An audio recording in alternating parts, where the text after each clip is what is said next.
Who drew this? My daughter. At 11:47 p.m., Jagger Perry stood beneath the glowing bus schedule pretending there was still a ride coming. Behind him, his 8-year-old daughter Harper slept across 2 metal seats, her faded yellow backpack beneath her cheek. Officer Dennis Cole was already walking toward them. Then Harper stirred, and a drawing slipped onto the station floor. Vanessa Whitmore stepped over, it nearly reaching the glass doors before something made her stop. She turned. On the paper was a bus station, a father, a little girl, and one empty chair behind a curved wooden wall. Vanessa stared at that chair. Then, for the first time in years, she turned back. Before we continue, tell us your country and local time in the comments. And if stories about people the world almost overlooks mean something to you, stay with us and subscribe. 19 days earlier, Jagger Perry had still owned a key. It was a plain brass apartment key with a blue plastic cap, and for nearly 6 years it had opened the second-floor door of a narrow brick building on Chippewa Street. On the morning the landlord changed the lock, Jagger stood outside with Harper beside him and kept the useless key in his pocket. He never threw it away. By the 19th morning, without an address, Jagger had learned that homelessness had its own schedule. At 5:35 a.m., before the first wave of commuters filled Gateway Transportation Center, his eyes opened automatically. He had not truly been asleep. Jagger slept in pieces now. 7 minutes, 12 minutes, sometimes 20 if the station was quiet. His body rested, while some deeper part of him remained awake listening for footsteps approaching Harper. He sat up slowly. His daughter was curled against the metal seats beside him, her knees tucked beneath Jagger's brown work jacket. "Harper," he whispered. "Morning bug." She made a small sound and pulled at the jacket higher. Jagger smiled despite himself. Long commute starts early. That was what he called it, the long commute, never homelessness, never sleeping in a bus station, never nowhere to go. Harper opened one eye. 5 more minutes. You said that yesterday. Did it work? No. Then maybe today is my lucky day. Jagger almost laughed, almost. Up. They moved quickly because routine gave them dignity when almost everything else had disappeared. Jagger folded his jacket into a careful square. He checked beneath the seats twice. Harper packed her drawings into the faded yellow backpack she had carried since first grade. Inside the men's family restroom, Jagger wet brown paper towels with warm water. Face. Harper closed her eyes while he wiped sleep from her cheeks. Cold. It's warm. It's emotionally cold. Jagger looked at her. "Where'd you learn that?" "Miss Donnelly." "I'm calling your school and asking them to stop teaching you adjectives." Harper grinned. Jagger used a small black comb with 2 missing teeth to straighten her hair. Lauren had once done Harper's hair while humming old R&B songs in their kitchen. Jagger had watched without understanding that one day he would need to remember every movement. He had learned badly at first, then carefully. Now he could part Harper's hair with steady hands.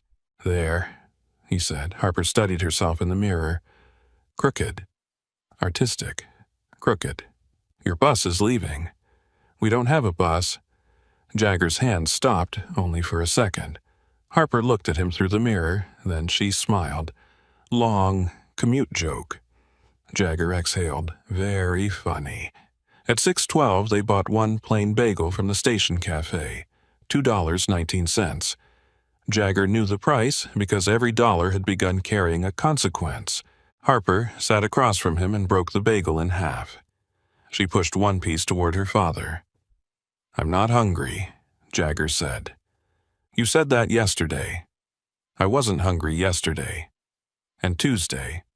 "Not hungry." "Wednesday." "Harper." She pushed the bread closer. "You have a very boring stomach." Jagger stared at her.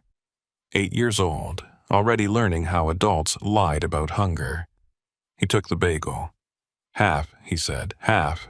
2 years earlier, Jagger had believed the worst thing that could happen to their family had already happened. Lauren Perry had been driving home from a late shift when another car crossed the center line.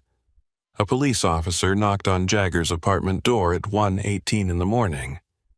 After Lauren died, Jagger returned to work at Branson Exhibit Works because grief did not stop rent from arriving. He had worked there 12 years. He could build exhibition walls from rough drawings, repair warped cabinetry, and identify a bad joint by running one thumb across the seam. Then Branson lost 2 major contracts. The owner gathered 27 workers beside the loading dock and said the company was closing. Jagger received his final paycheck on a Friday. For 6 months, he survived on savings and temporary work. Then the rent increased. The transmission in his Ford Escape began slipping. Jagger chose rent over repairs. 3 months later, the Ford was repossessed. Without the car, temporary jobs became harder to reach. Without steady work, the rent fell behind. The blue-capped key stopped opening a door. At 8:40 that morning, Jagger and Harper entered the St. Louis Public Library. Harper took her usual seat near the children's section. Jagger chose computer number 14. He opened his email, no replies. He checked again. Still nothing. Jagger had submitted 38 applications in 19 days. Maintenance technician, cabinet installer, warehouse associate, facilities assistant, furniture repair. At one interview, a recruiter had looked at his application and asked, "Current address." Jagger gave the Chippewa Street address. The recruiter typed something. Then he looked at Jagger's wrinkled shirt and the yellow backpack beside his chair. "You still live there?" Jagger had hesitated too long. The man knew. Jagger knew he knew. Neither said anything. The interview lasted 4 more minutes. That afternoon, Harper sat beside computer 14 with 6 colored pencils spread across the table. Red, blue, yellow, green, brown, purple. She had once owned 24. The others had disappeared through school, moving boxes, and 19 days of carrying everything important on her back. "What are you drawing?" Jagger asked. "A room." "What room?" "One that isn't built yet." Jagger looked at the page. Harper had drawn a window, a table, and several chairs. One chair sat alone near the window. Jagger noticed it but said nothing. At 4:17 p.m., he received another rejection email. He closed the screen before Harper could read it.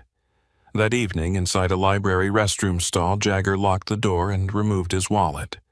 He counted the money once. Then again, a third time slower, 110, 15, 3 ones, 4 dimes, 2 pennies. $18.42. Jagger stared at the money in his palm. Outside the stall, someone washed their hands and left. The room became quiet. $18.42, a father, a daughter, and no room left for one more mistake. Jagger kept the $18.42 folded behind his driver's license, as if hiding the money from his own eyes might stop it from shrinking. The next morning, he and Harper returned to the library before 10. Computer 14 was occupied. Jagger stood near the public terminals, waiting for a college student to finish printing a paper, while Harper settled at a low table beside the children's shelves. She unzipped her yellow backpack and removed a stack of drawings held together with a purple rubber band. Jagger had seen her draw every day. He had not really looked. There was a difference. While waiting, he picked up the first page. A kitchen. Harper had drawn green cabinets, a yellow refrigerator, and a round brown table. 3 chairs surrounded it. One was empty. The next drawing showed a bedroom with 2 beds and a purple lamp. Near the window sat an empty chair. The third was a blue house with a crooked chimney. Harper had drawn herself in the yard and Jagger near the front door. Beside the porch was another chair. Empty. Jagger spread the pictures across the table. Harper looked up. "You're messing up the order. There's an order." "Yes." "What order?" "The rooms." Jagger sat across from her. He touched the kitchen drawing, then the bedroom, then the blue house. "You always leave one chair." Harper looked at the pictures as if she had never noticed. "For whoever comes back." Jagger's finger stopped on the paper. Around them, the library continued its ordinary morning. A cart squeaked between shelves. A printer released pages. Somewhere near the front desk, a man argued quietly about a library card. Jagger looked at the empty chair. Lauren used to sit near the kitchen window. Every Sunday morning, she drank coffee from a white mug with the words, "World's Okayest Mom," printed across it. Harper had bought the mug at a school holiday shop for $4.30. After Lauren died, Jagger had left the chair untouched for almost 3 months. He could not sit there, neither could Harper. "For whoever comes back," Jagger repeated. Harper selected the blue pencil. Yeah, he wanted to tell her something. He did not know what. There were truths adults called necessary because they had forgotten what it felt like to be 8 years old. Jagger gathered the drawings carefully. "Keep the chair," he said. Harper nodded and returned to coloring. At 10:26, Computer 14 became available. Jagger had just opened a job board when his prepaid phone vibrated. The screen was cracked across the lower corner. Unknown number. He answered immediately. "Jagger Perry speaking." "Mr. Perry, this is Wayne from Mid-County Property Services. You applied for the maintenance technician position." Jagger straightened. "Yes, sir." "We had a cancellation." "Can you come in today?" "Absolutely." 1:30, our facility is on Industrial Drive. Jagger looked at the clock. 1:30 works. "Don't be late. We're trying to fill this today." "I'll be there." The call ended. Jagger opened the transit website. 2 buses. 1 transfer, estimated travel time 1 hour and 22 minutes. He checked the fare, then he checked his wallet. Harper was watching him. "You got an interview?" Jagger looked up.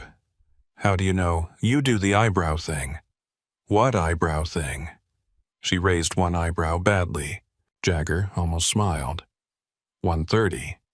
Go. I have to figure out where you're staying. Reading program. The library ran a children's reading activity from noon until 3 on Thursdays. Harper had attended once during their first week without the apartment. Jagger looked toward the children's desk. "I'll ask Claire." Harper pointed her blue pencil at him. "And don't do the shirt thing." Jagger looked down. "What shirt thing?" "You keep pulling it." His hand was already gripping the bottom of his shirt. He released it. "You're 8. I know. You're supposed to be bad at noticing things." Harper returned to her drawing. "You should have picked a different kid." At 11:58, Jagger left the library, and he spent $2.50 on the first bus. The driver gave him a transfer slip. Jagger sat near the front, one hand around his backpack. He mentally rehearsed answers. 12 years of fabrication experience, preventive maintenance, basic electrical troubleshooting, wood repair, power tools, reading shop drawings. He knew how to work. That was the part nobody seemed willing to wait long enough to discover. At 12:41, the bus stopped near Grand Avenue. Jagger stepped off and crossed to the connecting stop. The electronic sign displayed a delay, 5 minutes, then 9. Then the route disappeared entirely. Jagger approached another driver. "Excuse me, the westbound connection." "Canceled, mechanical issue. When's the next one?" 35, maybe 40 minutes. Jagger checked his phone. 12:49. Industrial Drive was nearly 3 miles away. He started running. The backpack struck his spine with every step. His old work boots were built for standing on concrete, not running beside 6 lanes of traffic. At 1:07, sweat had soaked the back of his shirt. At 1:16, his left heel began burning. At 1:24, he could see the industrial complex. Jagger ran harder. He entered Mid-County Property Services at 1:43. A receptionist looked up. "I'm here for Wayne, Jagger Perry." Her expression changed slightly. "One moment." Wayne appeared from a hallway 2 minutes later. He was holding a clipboard. "Mr. Perry?" "Yes, sir. I'm sorry. My connecting bus was canceled." "I came as fast as I could." Wayne looked at the clock. "We filled the position." Jagger stared at him. "The interview was at 1:30. "I know. I'm 13 minutes late. We had another applicant here." Jagger's breathing was still uneven. "I have 12 years working fabrication and maintenance. If you give me 10 minutes, I can explain my experience." Wayne shook his head. "We need reliability." The word landed harder than Jagger expected. Reliability, as if he had chosen the canceled bus, as if he had stopped for lunch, as if he had not run 3 miles because $18.42 had made a rideshare impossible. Jagger nodded. "I understand." He did not understand. But dignity sometimes meant leaving before anger made strangers feel justified in misunderstanding you. "Thank you for your time." Outside, Jagger sat on the curb. He removed his boot. Blood had stained the heel of his sock. For nearly a minute he simply stared at it. Then he put the boot back on. The return trip took almost 2 hours. Near the library was a discount store. Jagger entered because Harper needed toothpaste. He found the smallest tube, $1.25. On the way to the register, he passed the school supplies. A box of 24 colored pencils sat on the shelf. $6.49. Jagger stopped. He imagined Harper opening it. Orange again. Pink, gray, black. All the colors she had lost. He picked up the box. $6.49. His thumb moved across the cardboard. Then he remembered the bus fare, the bagel, tomorrow. Jagger returned the box to the shelf. When he reached the library, Harper was sitting with Claire Benton near the children's desk. Harper saw him. Her eyes dropped immediately to his boots. "You ran." Jagger frowned. "No." "You did." "How would you know? You walk different." Jagger sat beside her. Harper looked at his face. "You didn't get it." He shook his head. "Not this one." Harper was quiet. On their way out, they passed the discount store window. The colored pencils were visible from the sidewalk. Harper slowed. Jagger noticed. "I saw those," he said. Harper shrugged. "I like mine." "You've only got 6. "That's enough." "Harper?" She looked up at him. "When you don't have every color, you have to think harder." Jagger stared at his daughter. Harper continued walking. That night, Gateway Transportation Center felt colder. At 10:36, Harper was drawing while Jagger watched the doors. Officer Dennis Cole stood near the information counter. He was holding a small black notebook. Dennis looked at Jagger, then Harper. He lowered his eyes and wrote something. Jagger watched the pen move. A date, a time. Maybe their names. Dennis closed the notebook and placed it in his pocket. For 19 days, Jagger had believed he and Harper could survive by becoming invisible. Now, someone was counting the nights, and Jagger knew that once the world started keeping a record of your worst days, it rarely asked how hard you had fought to survive them. The family assistant's office opened at 8:30. Jagger and Harper were outside at 8:12. The building stood between a pharmacy and a vacant storefront with paper covering its windows. A white sign on the glass listed services in blue letters: emergency housing, food assistance, family stabilization. Jagger read the first 2 words twice: emergency housing. He had avoided places like this for 19 days. not because he believed asking for help was shameful.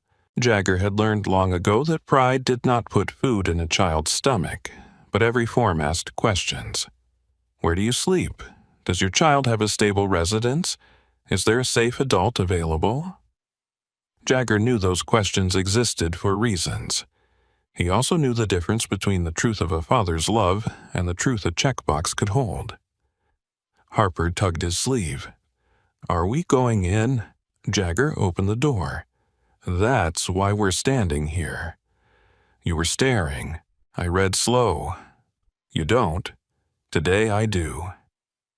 Inside, 23 plastic chairs faced a reception desk. Jagger counted without meaning to. 7 people were already waiting. A toddler slept across his mother's lap. An elderly man held a folder thick with medical papers. Near the wall, a woman in blue scrubs stared at her phone while silently crying. Harper sat beside Jagger. She removed her 6 pencils. No drawing on official paperwork, Jagger said. I know. Last time, you gave the electric bill eyebrows. It looked angry. It was an electric bill. It was very angry. Jagger smiled. At 9:06, a woman called his name. Mr. Perry, Jagger stood. The woman introduced herself as Megan Foster. She was in her 30s, wore a gray cardigan, and carried a yellow legal pad instead of a tablet. Her office was small, 1 window, 3 chairs. A framed photograph of the Gateway Arch hung crooked behind her desk. Megan noticed Harper looking at it. It falls crooked every Monday, she said. Harper tilted her head. Maybe it likes Tuesdays better. Megan smiled. Jagger did not. He sat forward. We need a place. Megan's smile disappeared, not from coldness, but attention. Okay. I have a child, 8 years old, no substance issues, no criminal record. I can work. I've been applying. Mr. Perry. Jagger stopped. You don't have to prove you're a good person before you tell me what happened. The sentence made him uncomfortable. He looked toward Harper. Can she draw in the hall? Megan nodded. Harper took her pencils and sat just outside the open office door. Jagger could still see her yellow backpack. Megan opened her legal pad. How long have you been without permanent housing? 19 days. Where did you stay last night? Jagger looked at the crooked Gateway Arch. Transportation Center. Megan's pen paused. Gateway. Yes. How many nights? Not every night, Mr. Perry. Some nights we stayed awake at the library until closing. A church let us sit in their lobby twice. One night I paid for a motel. How many nights at Gateway? Jagger rubbed his thumb against a callus on his palm. 11. Megan set down her pen. Jagger immediately stiffened. She's clean. She goes to school. She eats before I do. I stay awake. I'm not accusing you. I didn't say you were. No, but you're answering questions I haven't asked. Silence filled the office. Megan turned toward her computer. She checked one program, then another. Her expression told Jagger the answer before she spoke. The family shelter on Page Avenue is full. Next. Hope Harbor has a waiting list. Next. Megan clicked again. There's transitional placement, but intake could take 3 to 6 weeks. Next. Mr. Perry. There's always a next. Not always today. Jagger leaned back. Outside the office, Harper's blue pencil moved across paper. Megan lowered her voice. I need to tell you something clearly. Jagger waited. If Harper's school becomes aware that she's repeatedly sleeping in a transportation facility, they may ask questions about her housing stability. Jagger's jaw tightened. What kind of questions? Standard welfare questions. That doesn't answer me. They may make a referral. To child services. They could. Jagger stood. Megan remained seated. I came here for a bed. I know. And you're telling me coming here could put my daughter in a file. No. I'm telling you, the situation already exists whether you tell me or not. Jagger looked through the doorway. Harper was drawing. He lowered his voice. Do they count how many nights I kept her warm or only the nights I failed to find a room? Megan did not answer immediately. That was worse than a lie. Jagger picked up his backpack. Mr. Perry, I'm going. Take my card. I don't need another card. You might. Jagger looked at her. Megan placed the card on the desk. I can't create a shelter bed, she said. I wish I could, but if something opens, I can call you. My phone doesn't always have service. Then call me from the library every morning. Jagger hesitated. Megan wrote a direct extension on the back of the card. 9:15, she said. Every morning. Jagger took it. Outside, Harper held up her drawing. It showed 2 hands, one large, one small. Those mine, Jagger asked, the big ugly one. Respect your elders. You're 38. Ancient. They left. At noon, Jagger saw the sign. Hiring immediately. It hung in the window of a furniture store near South Grand. Jagger stopped so quickly Harper nearly walked into him. Library's 4 blocks, he said. I know. Claire's working. I know. You stay with her. Harper looked at the sign. Go. 20 minutes later, Jagger entered the furniture store alone. A manager stood behind the counter. I'm here about the hiring sign. The manager looked at Jagger's boots, then his shirt. Applications are online. Jagger glanced at the window. It says immediate. Yes. I have 12 years in fabrication and furniture repair. Great. Put that on the online application. Could I speak with whoever handles maintenance? The manager's expression tightened. Online, sir. Jagger nodded. Thank you. He walked out. He did not look at the sign again. At the library, Claire Benton was pushing a cart when Jagger noticed the wooden handrail near the children's stairs move beneath her hand. Don't lean on that. Claire stopped. Jagger crouched. One mounting bracket had loosened. The wood shifted nearly half an inch. You have maintenance, he asked. They come Tuesdays. It's Thursday. Claire sighed. I'll block the stairs. Jagger opened his backpack. Beneath 2 shirts and Harper's toothpaste was a small tool roll. Claire watched him. You carry tools. I carry useful things. Jagger removed a screwdriver and a compact adjustable wrench. He loosened the bracket, repositioned it, and secured the mounting bolt. Then he tested the rail with both hands. 7 minutes. Claire stared. How much? For what? Fixing it. You didn't hire me. You fixed it. Jagger rolled his tools. The next time, hire me first. Claire smiled. What do you do, Jagger? He looked at his hands. Whatever they'll let me prove, I can do. Across the room, Harper was drawing those hands again. At 5:42, the library television displayed the evening weather. A cold front was moving through Missouri. The overnight temperature would fall to 24 degrees. Jagger opened the shelter map Megan had given him. He called 3 numbers from the library phone. Full, full, families only by referral. At 8:55, the library announced closing. Harper packed her 6 pencils.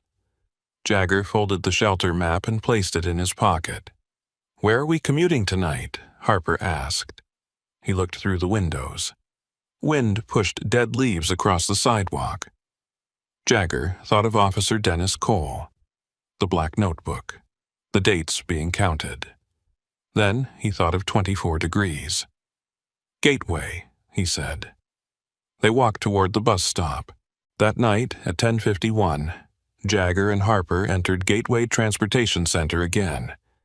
Dennis saw them immediately. For a moment, neither man moved. Then Dennis reached toward his pocket. Jagger knew the notebook was there. He also knew the cold was outside. Jagger placed his jacket around Harper's shoulders and chose 2 metal seats beneath the brightest light. He had spent 19 days trying to become invisible. Tonight, he chose warmth instead. Even if someone was counting. Vanessa Whitmore had spent 23 years teaching herself not to turn back. Not for missed flights. Not for employees who ignored deadlines. Not for clients who changed their minds after contracts were signed. And certainly not for decisions she had already made.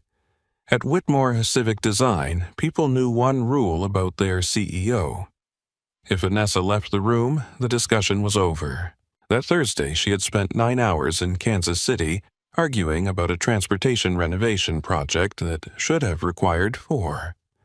The city committee wanted cheaper wall panels, cheaper seating, fewer wind barriers. One council representative had tapped the budget sheet and said, "People are waiting for buses, Miss Whitmore. They're not checking into a hotel." Vanessa had stared at him. Comfort isn't only for people who can afford to purchase it. The room had gone quiet. Then they argued for another 2 hours. By the time Vanessa returned to St. Louis, she was exhausted. Her phone showed 17 unread emails. Richard Hayes had sent 3 messages about the fabrication schedule.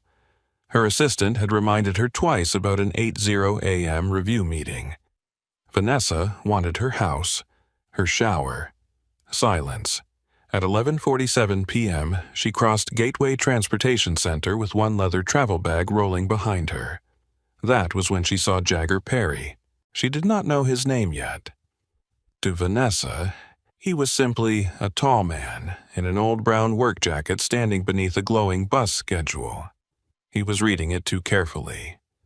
Vanessa noticed details for a living. The man's eyes were not moving across the routes. He kept looking at the reflection in the schedule's plastic cover. Behind him, a little girl slept across 2 metal seats, faded yellow backpack beneath her cheek. One shoe untied. A sheet of white paper rested near her hand. Vanessa slowed, then continued walking. It was none of her business. A security officer approached from the information counter. "Sir," the man turned. "Evening?" "We've talked about this." The officer's voice was quiet. Vanessa kept walking. "I know," Jagger said. "The last departure was 40 minutes ago. We're waiting for the morning line." "Sir?" The little girl stirred. Jagger immediately moved toward her. "Hey, Bug, it's okay. I'm awake." "You don't have to be." The girl sat up. The paper near her hand slipped from the seat and floated to the floor. Vanessa stepped over it. Her hand was already reaching toward the glass exit doors. Then she stopped. She did not know why. Later, Vanessa would tell herself it was the shape, the angle of the line, the curve drawn in blue pencil. But the truth was more uncomfortable. For 1 second, something inside her had recognized the picture before her mind did. Vanessa turned around. The paper lay beneath the station lights. She walked back and picked it up. It was a child's drawing. A bus station. The proportions were wrong. The windows were too tall. The bus outside was purple. 3 people were drawn inside, a father, a little girl, and another figure near the far edge of the page almost erased. Beside the window sat an empty chair, but Vanessa barely looked at the people. She stared at the wall behind the chair. Harper had drawn 3 curved wooden sections overlapping each other. The lines formed a shallow barrier. Not straight, not decorative, angled. Vanessa's thumb moved across the paper. For a moment, the transportation center disappeared. She remembered a kitchen table, a pencil without an eraser, a man's hand moving across the back of an old bus schedule. Vanessa blinked. The memory vanished. "Ma'am," Jagger was standing in front of her. Vanessa looked up. He was taller than she had expected. Tired eyes, unshaven, but alert. His body was positioned between Vanessa and Harper. Vanessa recognized the posture immediately. Protection, not aggression. "I'm sorry," Jagger said. "She drops paper everywhere." "I do not," Harper said. Jagger looked back. "You currently have evidence on the floor. One paper isn't everywhere." Vanessa almost smiled. Almost. Jagger reached for the drawing. Vanessa did not release it. "Who drew this?" Jagger's expression changed. "My daughter." Harper raised her hand. "Me?" Vanessa looked at her. "What's your name?" Jagger answered first. "Harper." The girl frowned. "I can answer." "Harper," Jagger said. Vanessa crouched slightly, keeping distance between them. "Harper, who showed you how to draw this wall." Harper looked at the picture. "What wall?" "This." Vanessa pointed at the curved sections. Harper shrugged. "I made it." "You've seen something like it." "I don't know. At school, no. On television." Jagger stepped closer. "Why?" Vanessa looked at him. "Because that's not how most children draw a wall." Harper tilted her head. "How do children draw walls?" Vanessa paused. "Straight. Wind goes around straight things." The answer came so quickly that Vanessa stared at her. Harper pointed at the picture. "If the girl sleeps there, the wind comes from the doors." Jagger's face tightened. "Harper." "What?" "That's enough." Vanessa looked from the drawing to the metal seats, the brown jacket around Harper's shoulders, the yellow backpack, then toward Officer Dennis Cole. Dennis had stopped several feet away. He was watching Jagger. Not like a stranger, like someone he recognized. Vanessa understood. The man had not been reading the bus schedule. The girl was not tired from a late trip. They were not waiting for a morning line. Vanessa felt an old instinct rise inside her. Solve it. Ask how much a room cost. Call her assistant. Book a hotel. Make the problem disappear before midnight. Her hand moved toward her phone. Then she stopped. She remembered a voice. Not the whole sentence, just one word, control. Vanessa put the phone away. Jagger noticed. His eyes hardened slightly. He had seen the movement. He knew what she had almost done. Vanessa handed the drawing back. "Sorry." Jagger took it. "No problem." He folded the page carefully. Vanessa looked at his hands. The nails were clean but rough. Small cuts crossed 2 fingers. A pale scar ran near his left thumb. There were thick calluses beneath his index fingers. Vanessa had spent enough time in fabrication shops to recognize those hands. You work with wood." Jagger looked at her. "I did." "Cabinetry, some. Furniture, some. Structural fabrication. Exhibit fabrication." Vanessa became still. "Where?" Jagger hesitated. "Branson Exhibit Works." The name pulled at something in her memory. "How long?" 12 years. "And now?" Jagger looked toward Harper. "Now I'm looking." Vanessa heard what he did not say. She had interviewed executives who used 10-minute answers to hide one simple truth. Jagger Perry had hidden his entire life in 4 words. "Now I'm looking." "What is your name?" Vanessa asked. "Jagger Perry." "Vanessa." She did not add Whitmore. Jagger nodded. "Nice to meet you." The words were polite. The conversation was finished as far as he was concerned. Vanessa should have left. Her car was waiting. Her phone was vibrating again. 8 o'clock meeting. 17 emails. Richard Hayes. Kansas City, budgets. She looked at Harper. The girl had placed the drawing inside her yellow backpack and taken out 6 colored pencils. Only 6. Harper selected the blue one. She began drawing again. Vanessa watched the pencil move. The same curve appeared. 3 sections, angled against an imaginary wind. "Mr. Perry." Jagger turned. Vanessa opened her leather bag and removed a business card. She held it out. Jagger did not take it immediately. What is it? An address. I can see that. Come there tomorrow at 8. Jagger looked at the card, then at Vanessa. For what? I want you to look at something. What? A bad bench. Harper looked up. Jagger frowned. You're offering me a job because my daughter drew a bench? No. Then what are you offering? Vanessa considered the question. A chance for me to find out whether I'm wrong. About what? Your hands. Jagger's eyes narrowed. Vanessa extended the card again. Bring your hands, not your resume. For several seconds, Jagger did not move. Then he took the card. Vanessa turned. She walked toward the glass doors. This time, she did not stop.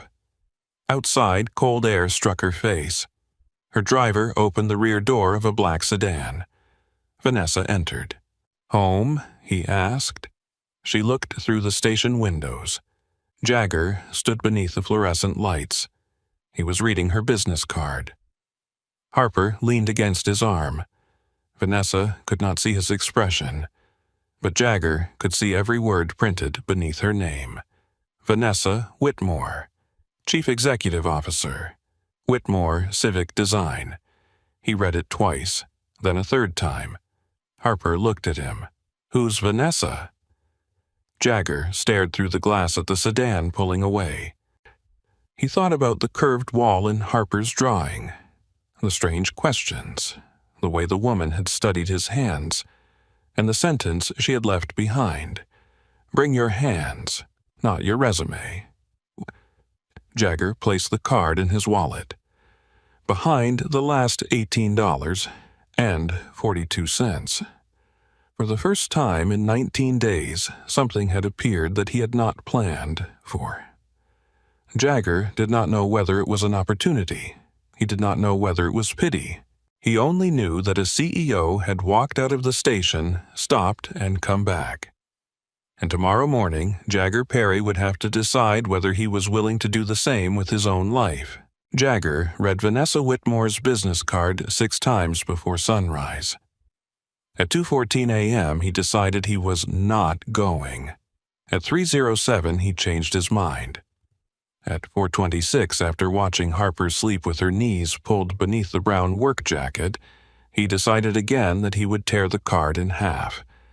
He had met people who liked poor families, not poor families themselves, their stories, their photographs, the brief feeling of goodness that came from buying someone dinner and telling coworkers about it on Monday morning.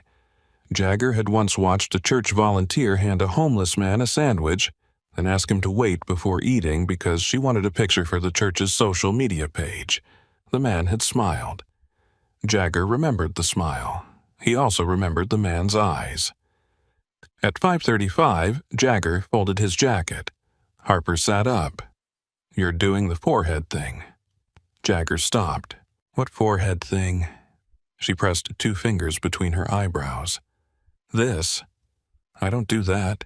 You've been doing it all night. You were asleep. I woke up. Jagger placed Vanessa's card on the seat. Harper looked at it. Bad bench lady. That's what we're calling her. I don't know her last name. It's printed right there. Harper leaned closer. Whitmore. Exactly. Bad bench Whitmore. Jagger shook his head. You're going to school, and you're going to see the bench. Jagger put the card back in his wallet. I haven't decided. Harper stood and pulled on her backpack. You put your good shirt on. Jagger looked down. The shirt was gray, buttoned at the collar, and only slightly wrinkled after being folded inside his backpack. It's my clean shirt. You wear the blue one when you're not trying. Jagger stared at her. Bathroom. Now. Harper grinned. By 7:04, he had walked Harper to school. At the entrance, she stopped. Don't let her make you fix it for free. Jagger raised an eyebrow. Excuse me. The bench.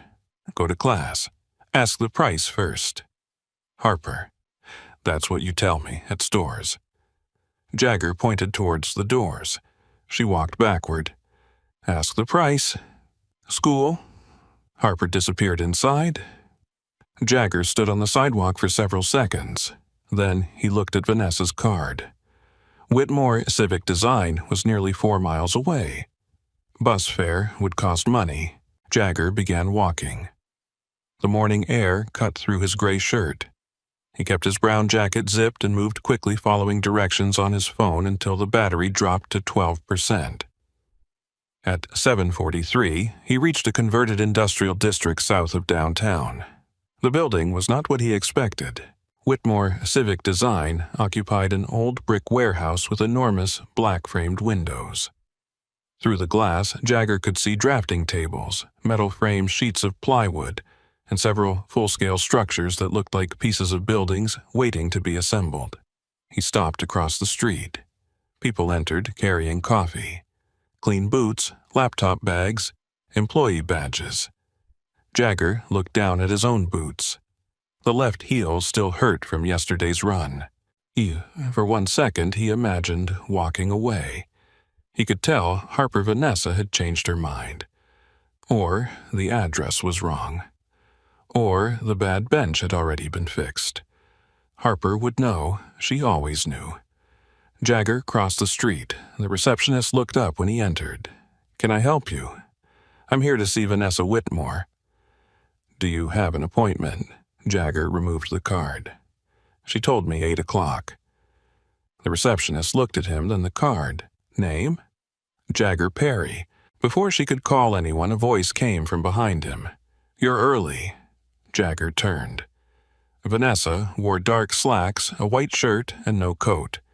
She carried a tablet beneath one arm. Jagger checked the wall clock. 7:56.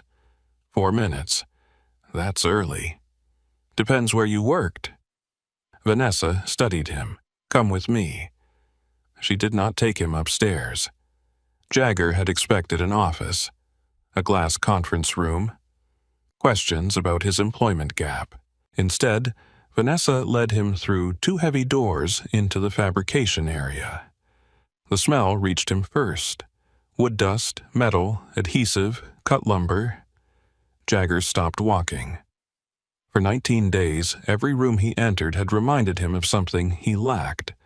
A bedroom, a kitchen, and a dress. This room reminded him of something he knew. A table saw screamed somewhere behind a partition.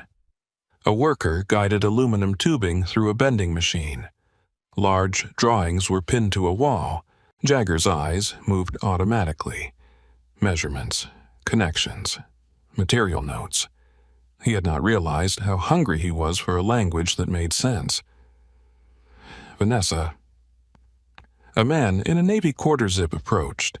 He was in his early 50s, with the silver beginning at his temples. "Richard Hayes," Vanessa said. "Operations manager." Richard looked at Jagger. "Good morning." "Morning." Richard turned to Vanessa. "Review meeting is upstairs." "I know. It's 8. "I know that too." Richard glanced at Jagger again. "Who's this?" "Jagger Perry." The answer did not satisfy him. Vanessa continued walking. Richard followed. "Is he a vendor?" "No." "Applicant? Not exactly." "Consultant," Jagger looked at Vanessa. "I'd also like to know what I am." Vanessa stopped beside a wooden bench. "You're looking at this." The bench was 6 feet long, built from laminated ash slats over a dark metal frame. At first glance, it looked finished, expensive, clean. Jagger walked around it. "What's wrong with it?" Vanessa asked. Richard crossed his arms. Vanessa Engineering already documented the failure. "I didn't ask engineering." Jagger crouched. He pressed his thumb against one slat, then another. He looked beneath the seat. "Can I touch it?" Vanessa nodded. Jagger ran his hand along a joint. He pressed down. The wood shifted slightly. Moisture. Richard's expression changed. Jagger looked at him. "This wood was installed too wet. Kiln certification says otherwise." certification isn't the bench. Jagger pressed the slat again. Outside edge dried faster, interior moved after assembly. He pointed beneath the frame. Your joint angle is wrong. Richard stepped closer. It's according to the drawing. Then the drawing's wrong. Silence. Vanessa watched Richard's face. Jagger moved to the other side. And that support is turned? Richard crouched. It isn't. Grain direction. Jagger pointed. Load it repeatedly, and it'll split here. He touched a spot near the mounting point. Richard examined it. Vanessa asked, How long? Depends on use. Estimate? Public installation? Yes. 6 months, maybe 8. Richard stood. Our structural model gave it 3 years. Jagger shrugged. Then asked the model to sit on it. Vanessa smiled. Richard did not. Can you fix it? She asked. Jagger looked at her. What's the price? Vanessa blinked. Jagger thought of Harper. Ask the price first. I'm not doing 3 hours of work so you can tell someone you helped a homeless man. Richard's head turned sharply. Vanessa remained still. I never said you were homeless. You saw us at the station. Yes. You saw the security officer. Yes. You reached for your phone. Vanessa's eyes narrowed. Jagger continued. I know that movement. Hotel, shelter, assistant. Somebody who makes a call and solves the uncomfortable thing. Richard looked between them. Vanessa placed her tablet on the work table. $32 an hour. Jagger said nothing. 3-hour paid skills assessment. Vanessa continued. No promise of employment. Tax paperwork. Required. Cash? No. Then I need an address for payroll. Richard opened his mouth. Vanessa answered first. Mailing address can be arranged through our temporary worker processor. Jagger studied her. 3 hours. 3. 32. Yes. Tools. Hours. Jagger removed his jacket. Show me the tool cage. For the next 3 hours he barely spoke. He disassembled the damaged section. Richard remained nearby longer than necessary. Jagger knew he was being watched. He did not care. His hands remembered. Measure twice. Check the material. Never force a joint because a drawing says 2 pieces should fit. At 9:18, Jagger requested a moisture meter. At 9:46, he rejected 2 replacement slats. At 10:11, he changed the support orientation. Then he reached the failed joint. Jagger stared at it. A memory surfaced. An alley behind Branson Exhibit Works. A man sitting on an overturned crate. Scrap paper. Coffee in a foam cup. Don't fight the wind, man. Give it somewhere to go. Jagger selected 3 smaller pieces of ash. He cut shallow angles. Instead of forcing a single connection, he built a subtle, segmented curve. Richard stepped closer. That's not in the repair spec. No. Then why are you doing it? Because your repair spec created the first failure. Richard looked toward Vanessa. Vanessa said nothing. At 10:58, Jagger tightened the final connection. He stepped back. Done. Richard tested the seat. Then again. His expression was unreadable. Vanessa did not look at the bench. She was staring at the curved joint. Where did you learn that? Jagger wiped sawdust from his hands. Don't remember. Try. He frowned. Why? Try.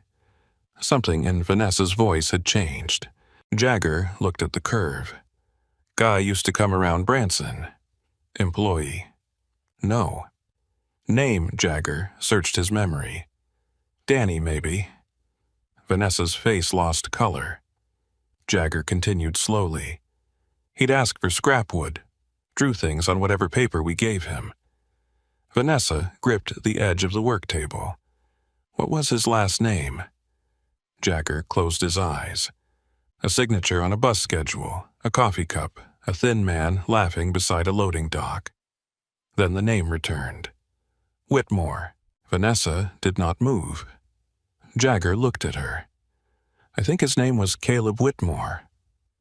Richard's arms dropped to his sides. The fabrication floor continued around them. Machines, footsteps, metal striking metal. But Vanessa heard none of it.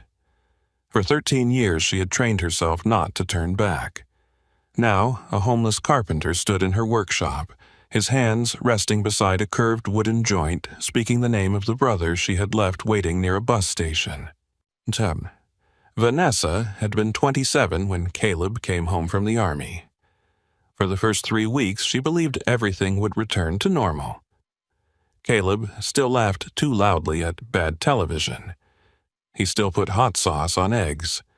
He still called Vanessa V when he wanted something and Vanessa Louise Whitmore when he wanted to annoy her.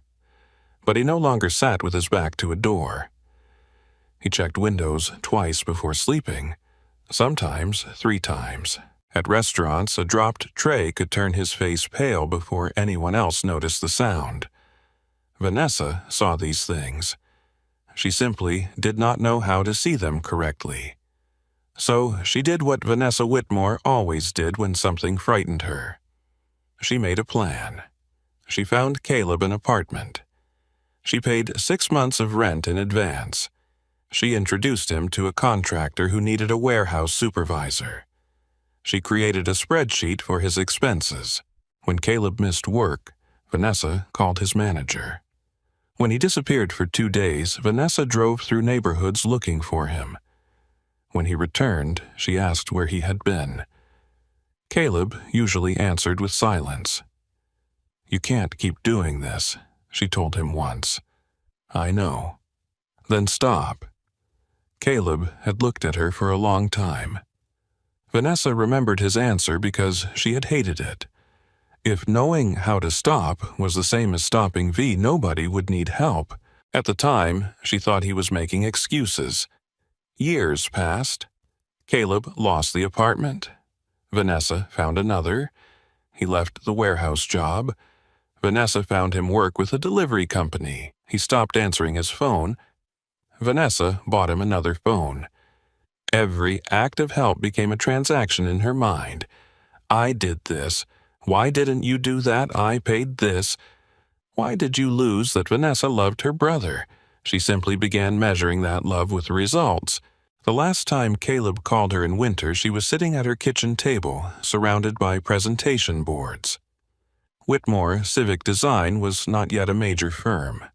Vanessa had 12 employees. 1 office. Too much debt. The next morning, she was scheduled to present a public space proposal that could keep the company alive. Her phone rang at 10:38 p.m. Caleb. She stared at the screen before answering. "Where are you?" "Hi to you too." "Caleb." There was noise behind him. An announcement. A bus engine. Vanessa closed her eyes. "Where are you?" "Near the station." "Which station?" He did not answer. Vanessa stood. "Did you leave the apartment again?" "V. I paid through March." "I know." "You had a job." "I know." "Then why are you at a bus station?" Caleb was quiet. Vanessa remembered looking at the presentation boards. She remembered the clock. She remembered being tired. "I can't keep turning back every time you leave," she said. Caleb breathed into the phone. Then he said, "Maybe one day you'll turn back because you saw me, not because I called." Vanessa said nothing. The call ended. She did not go. The next morning, Vanessa won the contract. 8 months later, a hospital in Oklahoma contacted the family. Caleb had died after an untreated infection became severe. He was 35.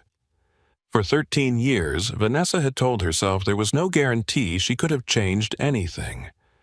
It was true. That was the cruelest part. Caleb might still have left. He might still have refused treatment. He might still have died. But Vanessa had finally learned that uncertainty did not erase absence.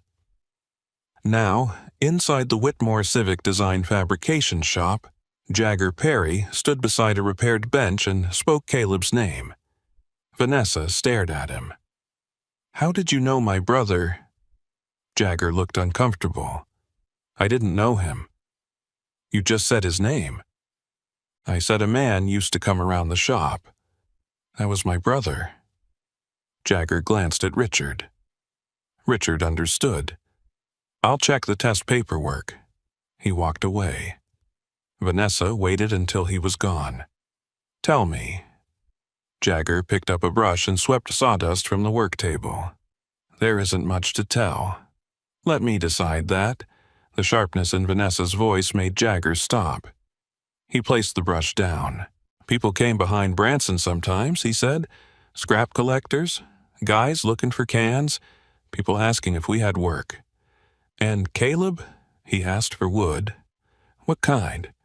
"Whatever we threw out." "Why?" Jagger shrugged. "He made things." Vanessa's eyes moved toward the curved joint. "What things?" "Little models, chairs, shelters. Once he built a bridge about this long." Jagger held his hands 2 feet apart. "Out of scrap?" "Mostly." Vanessa swallowed. Caleb had studied industrial design for 1 year before joining the army. She had forgotten. No, she had not forgotten. She had placed that part of him beneath everything that came later. "Did you know he was a veteran?" "No." "Did he tell you about his family?" "No." "Did you ever ask him why he was living like that?" Jagger looked at her. "No." Vanessa frowned. "Why not?" "Because I was on lunch." She stared at him. Jagger continued. He came around noon. I had 30 minutes. I drank coffee behind the loading dock because the break room television was always too loud, and you let him stay. He wasn't bothering me. The others didn't. Some guys chased him off. "Why didn't you?" Jagger leaned against the table. "My mother used to clean offices at night." Vanessa waited. "When I was 13, I'd sit in the lobby until her shift ended. People walked past me like I was furniture. One night, a security guard asked why I was there.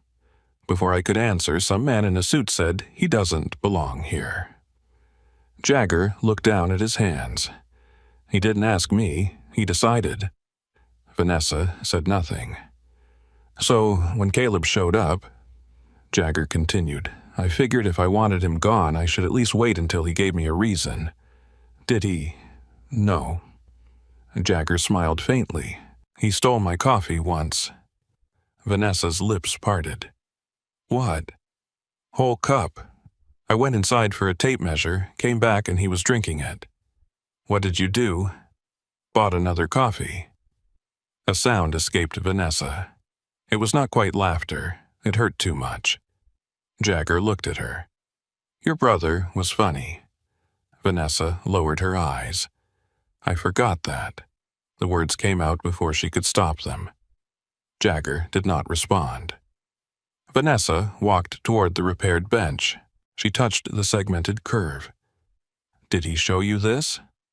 "Something like it." "Tell me." Jagger thought. "He drew a shelter on the back of a bus schedule." Vanessa closed her eyes. "He kept talking about wind." Jagger's voice faded into the shop sounds. "Said everybody designed walls like wind was stupid. He said wind always finds the straight path around something." Vanessa remembered Harper. Wind goes around straight things.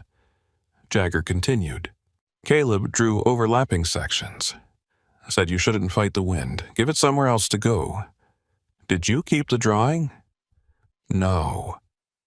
The answer hurt Vanessa more than it should have. "It was 13 years ago," Jagger said. "I know. I didn't know it mattered."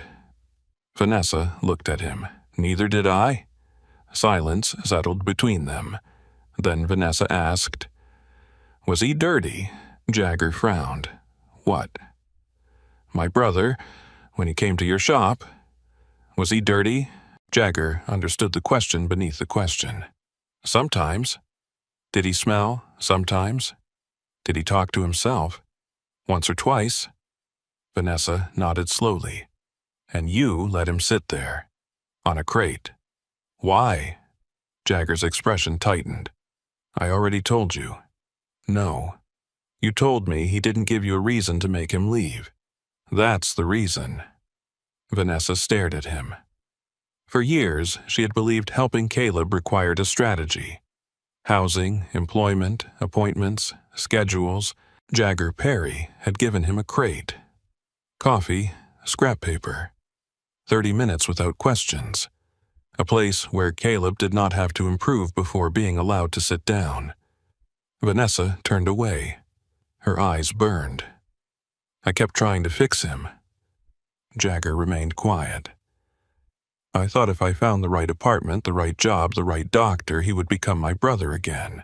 He was your brother. Vanessa looked at him sharply. Jagger did not soften the words. He was still your brother. I know that now. Maybe he knew you loved him. That's not the same as making someone feel seen. Jagger looked toward the clock. 11:23. Harper would finish school at 3. He needed the money from the skills assessment. He needed to check Megan's extension. He needed to find somewhere warm before night. Vanessa noticed his attention shift. For a moment, her old instinct returned. Write a check. Solve the visible problem. Instead, she looked at the bench. 7 days. Jagger frowned. What? Paid trial contract, 7 days in fabrication. Doing what? Prototype repair, material testing, shop support. Hours. 7 to 3:30. Pay. 28 an hour. Why less than today? Today was a specialized assessment rate.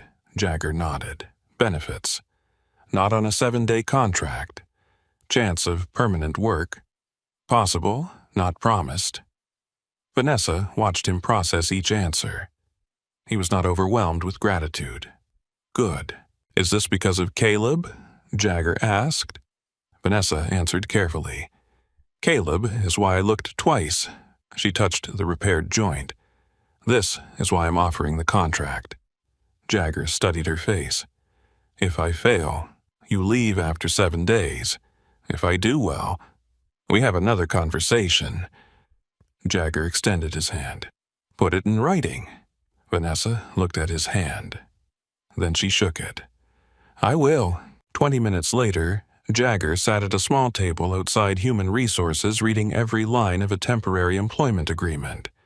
He asked 2 questions, corrected the emergency contact section, then signed his name. Jagger Perry. Not homeless father, not risk, not charity case. Temporary fabrication worker. 7 days. When he entered the shop again, Richard handed him protective glasses. Don't make Vanessa regret this. Jagger put them on. I wasn't planning to work for her regret. Richard raised an eyebrow. Jagger looked toward the damaged prototypes waiting along the wall. I'm here to work. And for the first time in 20 days, someone had given him a place where that answer was enough. On the first morning of his 7-day contract, Jagger arrived at Whitmore Civic Design at 6:38. The fabrication shop did not open until 7. Richard Hayes found him sitting on a concrete barrier outside the employee entrance eating half a peanut butter sandwich. You're early, Richard said. Jagger looked at the clock above the loading dock. 22 minutes. Vanessa said you were 4 minutes early yesterday. She has low standards. Richard stared at him. Jagger folded the sandwich wrapper. That was a joke. I know. Richard unlocked the door. I didn't think it was funny. Jagger followed him inside. The shop was quiet before the machine started. Overhead lights illuminated work tables covered with clamps, rulers, and unfinished prototypes. Jagger breathed in the smell of sawdust. For the next 8 hours he belonged somewhere. At 3:30 that would end. He would pick up Harper. They would eat whatever $18.42 had become after bus fare and food. Then, when the city grew dark, they would return to Gateway Transportation Center. Jagger kept those two lives separated. At work, nobody needed to know where he slept. By 7:15, Richard had assigned him to prototype inspection. "Document defects," Richard said. "Don't redesign anything." "Understood." "Don't modify structural pieces without approval." "Understood. And if you have a question, ask." Jagger looked at him. "Is there a limit?" "To questions?" "Yes." Richard almost smiled. "Get to work." Jagger began with 3 outdoor seating prototypes designed for the Kansas City project Vanessa had argued about. He measured joints, checked fasteners, tested movement. At 9:20, he noticed the first problem. The bench itself was stable. The wind barrier was not. Jagger walked around the prototype twice. Then he found a roll of thin marking paper. He cut 6 narrow strips. A designer named Ashley Monroe watched him tape the strips along the bench. "What are you doing?" "Looking at air," Ashley laughed. "You can't look at air." Jagger turned on an industrial floor fan. The paper strips lifted. 3 pointed toward the seated area. Ashley stopped laughing. Jagger moved the fan 10 degrees. The strips snapped again. "If this is outside," he said, "wind hits the panel and gets pushed straight across the seat.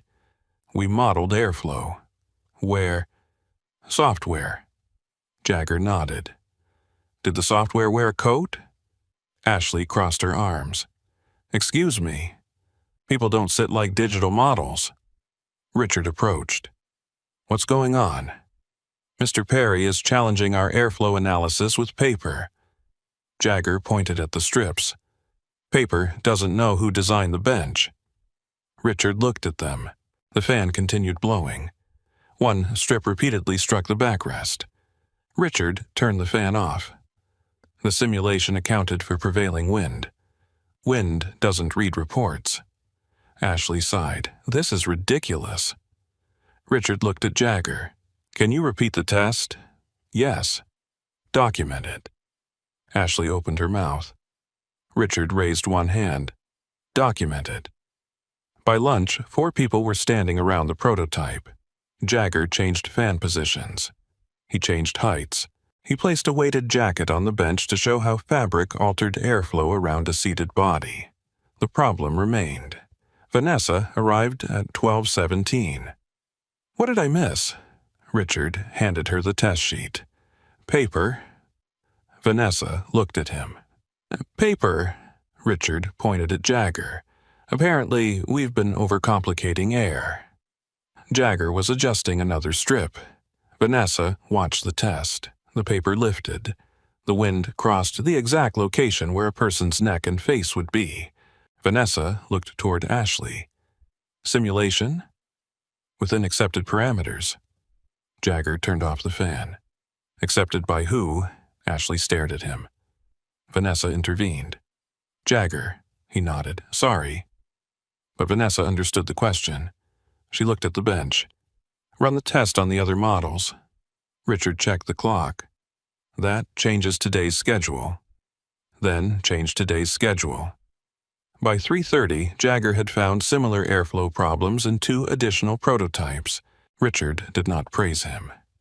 He handed Jagger a new inspection sheet. "Tomorrow." Jagger took it. 7. 7?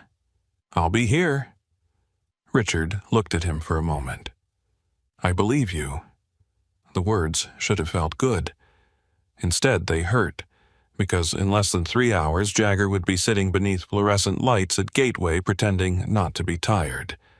He collected Harper from school. She ran toward him holding a worksheet. "I got 10 out of 10. Math. Spelling. Then, why are there numbers? Because teachers like confusing children." Jagger took the paper. 10 out of 10. I sit to that. "I'm verifying." Harper studied his face. "You had a good day." Jagger looked at her. "Eyebrow thing?" "No." "What thing?" "You look less old." "I'm 38. "Ancient?" They stopped at a small grocery store. Jagger bought bread, peanut butter, 2 bananas, and a carton of milk Harper could drink before they returned to the station. That night, he slept 11 minutes at a time. The second workday was harder. The third was worse. Jagger's body began collecting exhaustion. His hands remained steady. His eyes did not.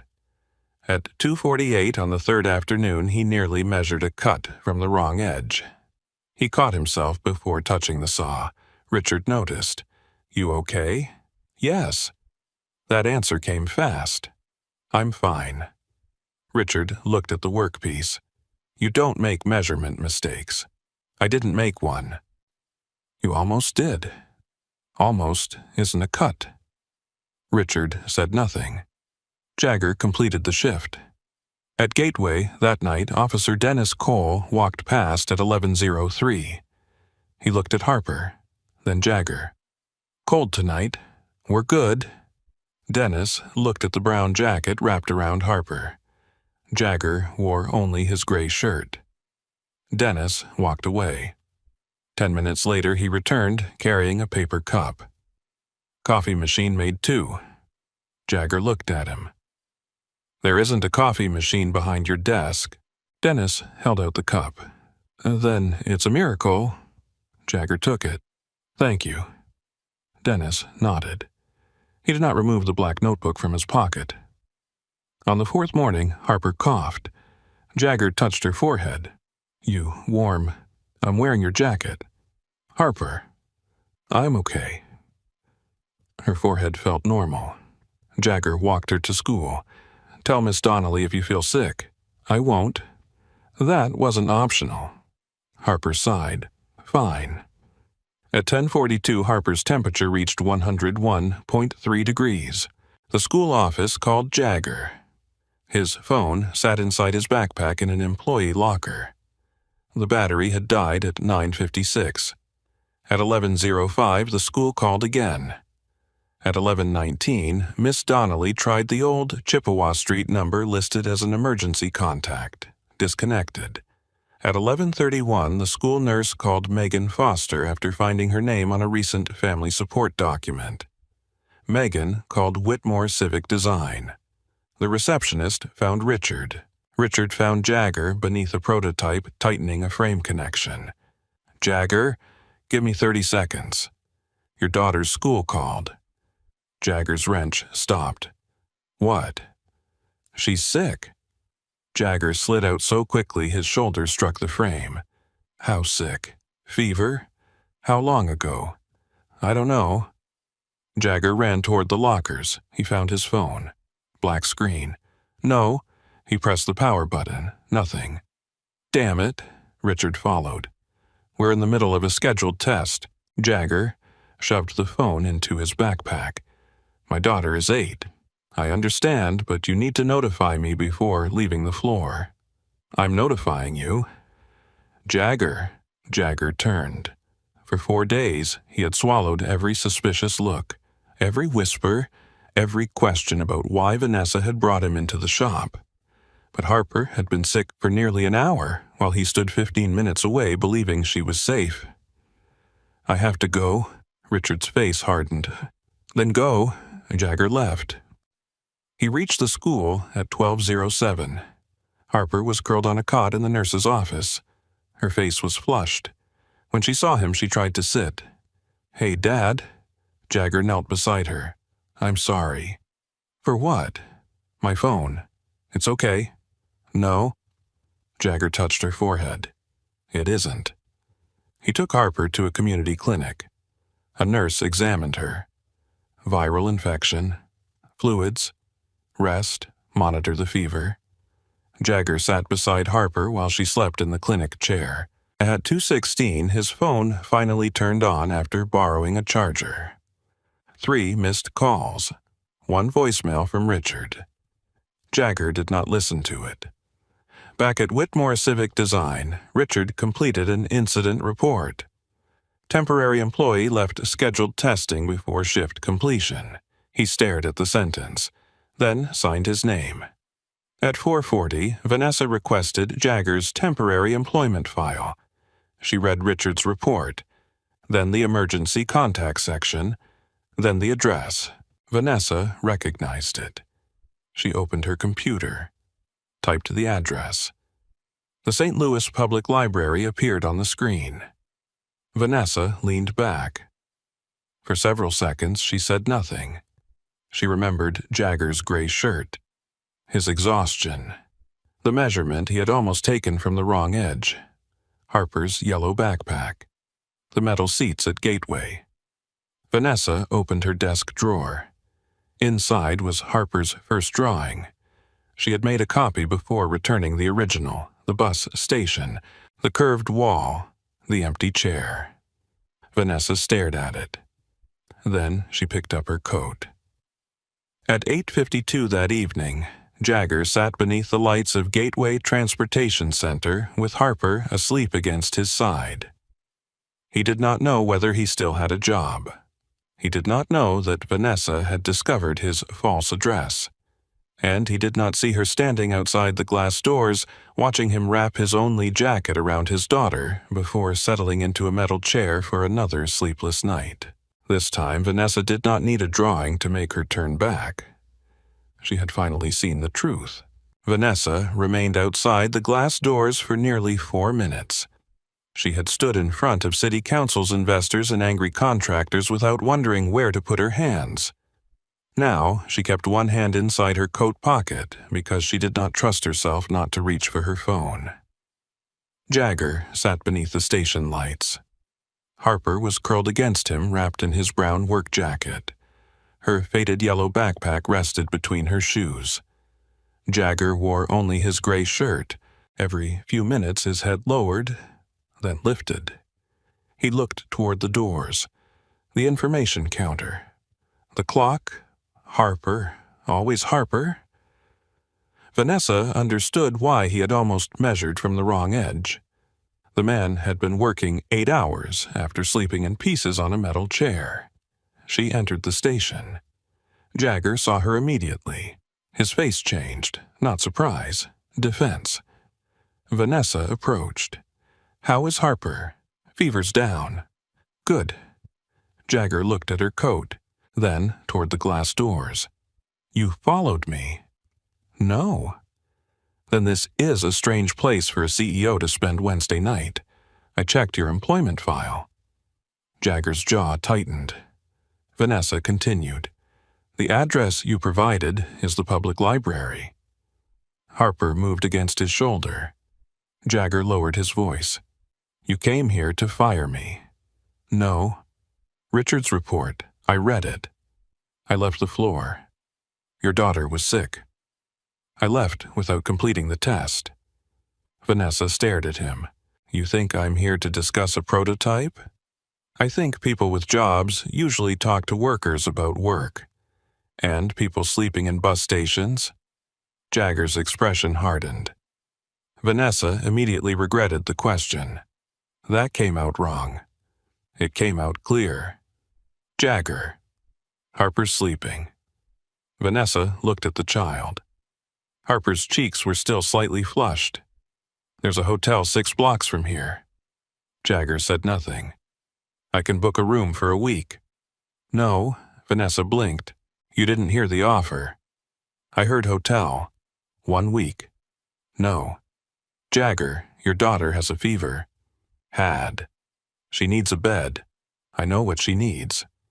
"Then why are you refusing?" Jagger stood carefully. He moved Harper's head against the backpack. "Because I know how this works." Vanessa crossed her arms. "Explain it.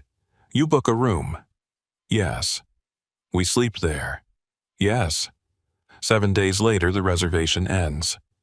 "We can address that later." Jagger nodded. "There." "What?" That sentence. Vanessa frowned. "We can address that later." "What's wrong with it?" "Later is easy when you own the calendar." Vanessa stared at him. Jagger continued quietly. "You don't know me. You saw my daughter draw something that reminded you of your brother. Then you found out I knew him. Now, every time you look at me, you see a chance to do something you didn't do 13 years ago. That's unfair. Is it? Yes. Then tell me I'm wrong. Vanessa opened her mouth. Nothing came. Jagger looked away. I don't want to be a sad thing you fixed before Christmas. Vanessa's face tightened. You think that's what I'm doing? I think you don't know yet. Anger rose in her. And while I figure out my motives, Harper sleeps on steel. And Jagger stepped closer. Don't use my daughter to win an argument. I'm not trying to win. You are always trying to win. You've known me 4 days. I've worked for people like you 12 years. Vanessa laughed once. There was no humor in it. People like me. People who think having resources means every answer belongs to them. I offered a hotel room, and I said no. Why? Because kindness doesn't give you ownership of my decisions. The words struck Vanessa with unexpected force.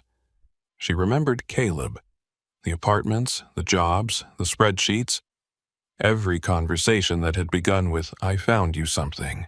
Every time she had called control love because control was easier to measure.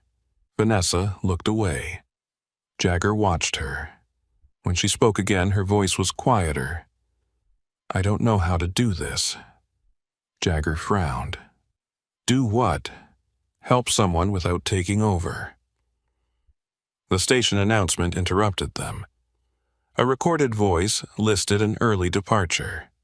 Neither moved. Vanessa sat on the metal chair across from Jagger. I was 27 when Caleb came home, she said. Jagger remained standing. I thought problems had solutions. If someone needed housing, find housing. If they needed work, find work. Those things matter. I know. Vanessa looked at her hands. But I made every solution a test. Jagger slowly sat. If Caleb lost something I gave him, I treated it like he had wasted me. Vanessa swallowed.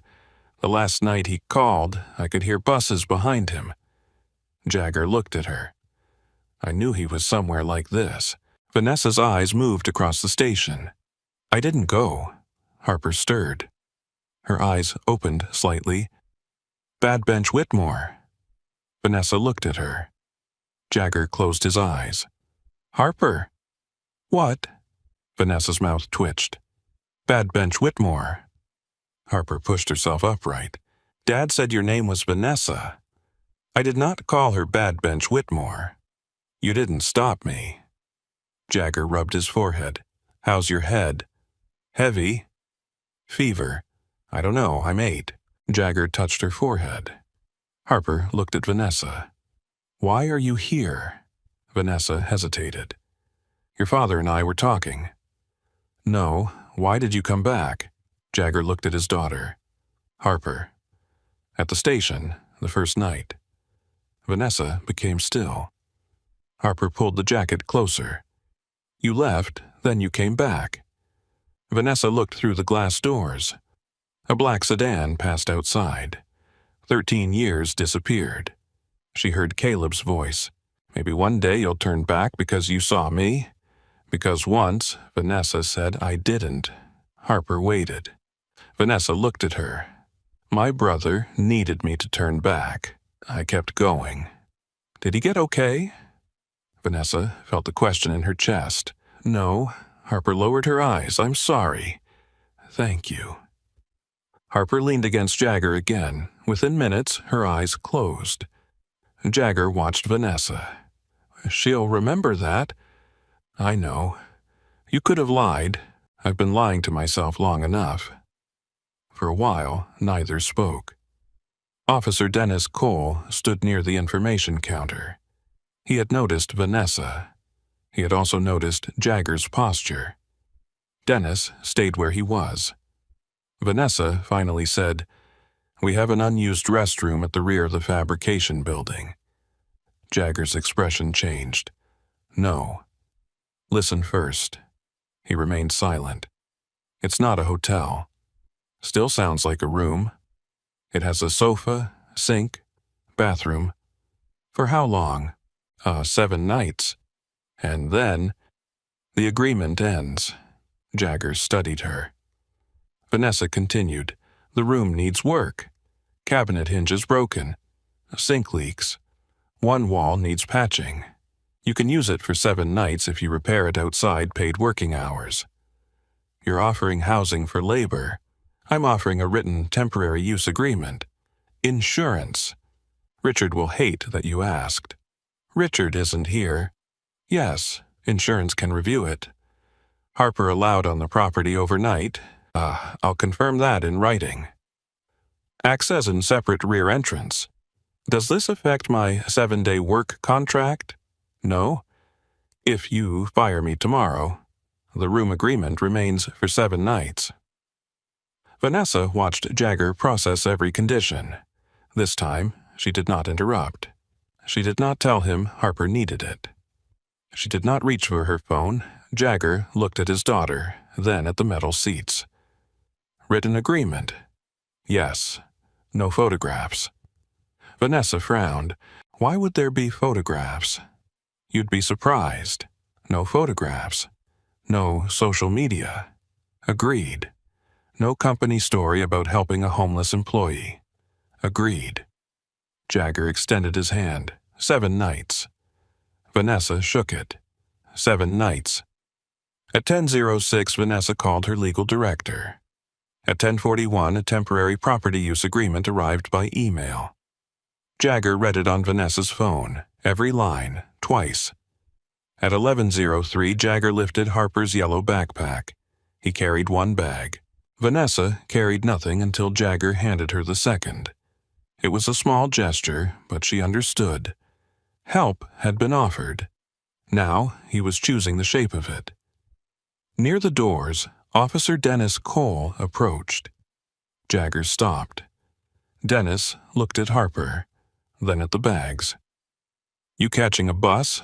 Jagger glanced at Vanessa. No. Dennis nodded. Good. His hand moved toward the pocket containing the black notebook. For a second, Jagger thought Dennis would write another date. Instead, the officer removed the notebook. He opened it, found a page, then drew 1 line through the latest entry. Jagger said nothing. Dennis closed the book. Take care of the kid. I will. Jagger followed Vanessa through the glass doors. Cold air met them. Harper held his hand. For 20 nights, Jagger Perry had walked into Gateway Transportation Center, calculating how long he could keep his daughter warm before someone asked them to leave. Tonight, he walked out carrying the same 2 bags. The same $18 wallet, now lighter. The same fear. Nothing had been magically solved. He still had no permanent address. He still had 6 days left on a temporary work contract. But somewhere across the city was a small room with a broken hinge, a leaking sink, and a door. For 7 nights that door could close behind them, and for the first time since the blue-capped key had stopped working, Jagger and Harper were leaving the station without pretending they had a bus to catch. The room was smaller than Jagger expected. Vanessa opened a gray metal door at the rear of the Whitmore Civic Design and reached for the light switch. A fluorescent tube flickered twice. Then the room appeared. 1 brown sofa, a sink with a stained counter, 2 metal cabinets, a small bathroom behind a folding door. Someone had left an old coffee maker beside a stack of paper cups. Harper stepped inside. She said nothing. Jagger placed the bags beside the sofa. Vanessa remained near the entrance. The heating works, she said. Facilities checked it. Jagger looked at the ceiling vent. Warm air moved quietly. The sink. Leaks beneath the cabinet. Electrical. Fine. Smoke detector, Vanessa pointed. Jagger looked up. Battery. Tested this afternoon. He nodded. Vanessa almost laughed. You inspect every room you enter. Every room my daughter sleeps in. Harper walked to the door. She looked at the silver lock, then turned it. Click. The deadbolt moved into place. Harper unlocked it, then locked it again. Click. Jagger watched her. Bug. Harper opened the door, closed it, locked it. Click. Harper. She looked at him. It locks from inside. I see that. No one else has a key, Vanessa answered. Facilities has an emergency master key. Harper's hand remained on the lock. But people can't just come in. No. Harper turned the lock again. Click. Her shoulders lowered. Jagger felt something break quietly inside his chest. He had spent 20 nights measuring his success by whether Harper ate, whether she stayed warm, whether her school clothes looked clean. He had not understood that his 8-year-old daughter had learned to sleep without a door, or that somewhere inside her small body, safety had become a sound. Click. Harper walked to the sofa. Can I sleep here? Jagger cleared his throat. That's generally what sofas are for. You always say they're for sitting. Tonight, I'm flexible. Harper removed her yellow backpack. Vanessa stepped backward. I'll leave you. Jagger nodded. Thank you. The words were difficult. Vanessa seemed to understand. 7 nights, she said. 7? Work starts at 7. I know. Richard will expect you on time. He always looks like he expects disappointment. Vanessa smiled. That's just his face. From the sofa, Harper laughed. Vanessa left. Jagger locked the door. Click. Harper looked at him. Do it again. Jagger unlocked the door, then locked it. Click. Harper smiled. Good. They ate peanut butter sandwiches on the sofa. Harper drank water from a paper cup. At 9:16, she fell asleep with her head against Jagger's leg. He waited 20 minutes. Then another 10. Jagger carried her to the far end of the sofa and covered her with his brown jacket. He entered the bathroom, closed the folding door, sat on the floor. For several seconds, nothing happened. Then, Jagger put both hands over his face. His shoulders moved. No sound came out. He had not cried when the Ford Escape disappeared from the parking lot. He had not cried when the landlord changed the lock. He had not cried during 19 nights at Gateway. There had always been something to do: find food, charge the phone, check the bus, watch Harper. A man could delay grief when survival kept giving him instructions. But now there was a locked door. Warm air. Harper sleeping 10 feet away. Jagger's body no longer knew what emergency to obey, so it stopped. He cried for Lauren, for the blue-capped key still inside his wallet, for the bagel Harper had broken exactly in half, for 13 minutes late, for $18.42, for the fact that his daughter knew how to identify his good shirt. Jagger pressed his palms against his eyes. Then he whispered, I'm trying Lauren. The room did not answer. It did not need to. At 5:21 the next morning, Jagger woke on the floor. He had slept almost 8 hours. His neck hurt. His left leg was numb. He felt better than he had in months. Harper was still sleeping. Jagger repaired the leaking sink before work. The cabinet hinge took 6 minutes. At 6:58 he entered the fabrication shop. Richard looked at the clock. 2 minutes early. Vanessa would call that impressive. Vanessa has low standards. Jagger looked at him. Richard's expression remained serious. Then Jagger realized Richard had made a joke. That was almost funny. Get to work. The public seating project had changed. Vanessa wanted the team to reconsider the wind barriers after Jagger's paper strip test. At 9:36, people gathered around a full-scale prototype. Ashley Monroe controlled the digital model. Richard reviewed material specifications. Jagger stood near the physical bench. Vanessa entered. Show me what we're missing. Ashley displayed airflow diagrams. Prevailing winter wind enters from the northwest. The current panel redirects approximately 68%. Jagger looked at the screen. Where's the person? Ashley pointed to a gray digital figure. There. That's not a person. It's a body model. No coat. Ashley sighed. Jagger. No bag either. What does a bag have to do with airflow? Nothing. Then why mention it? Because people carry things.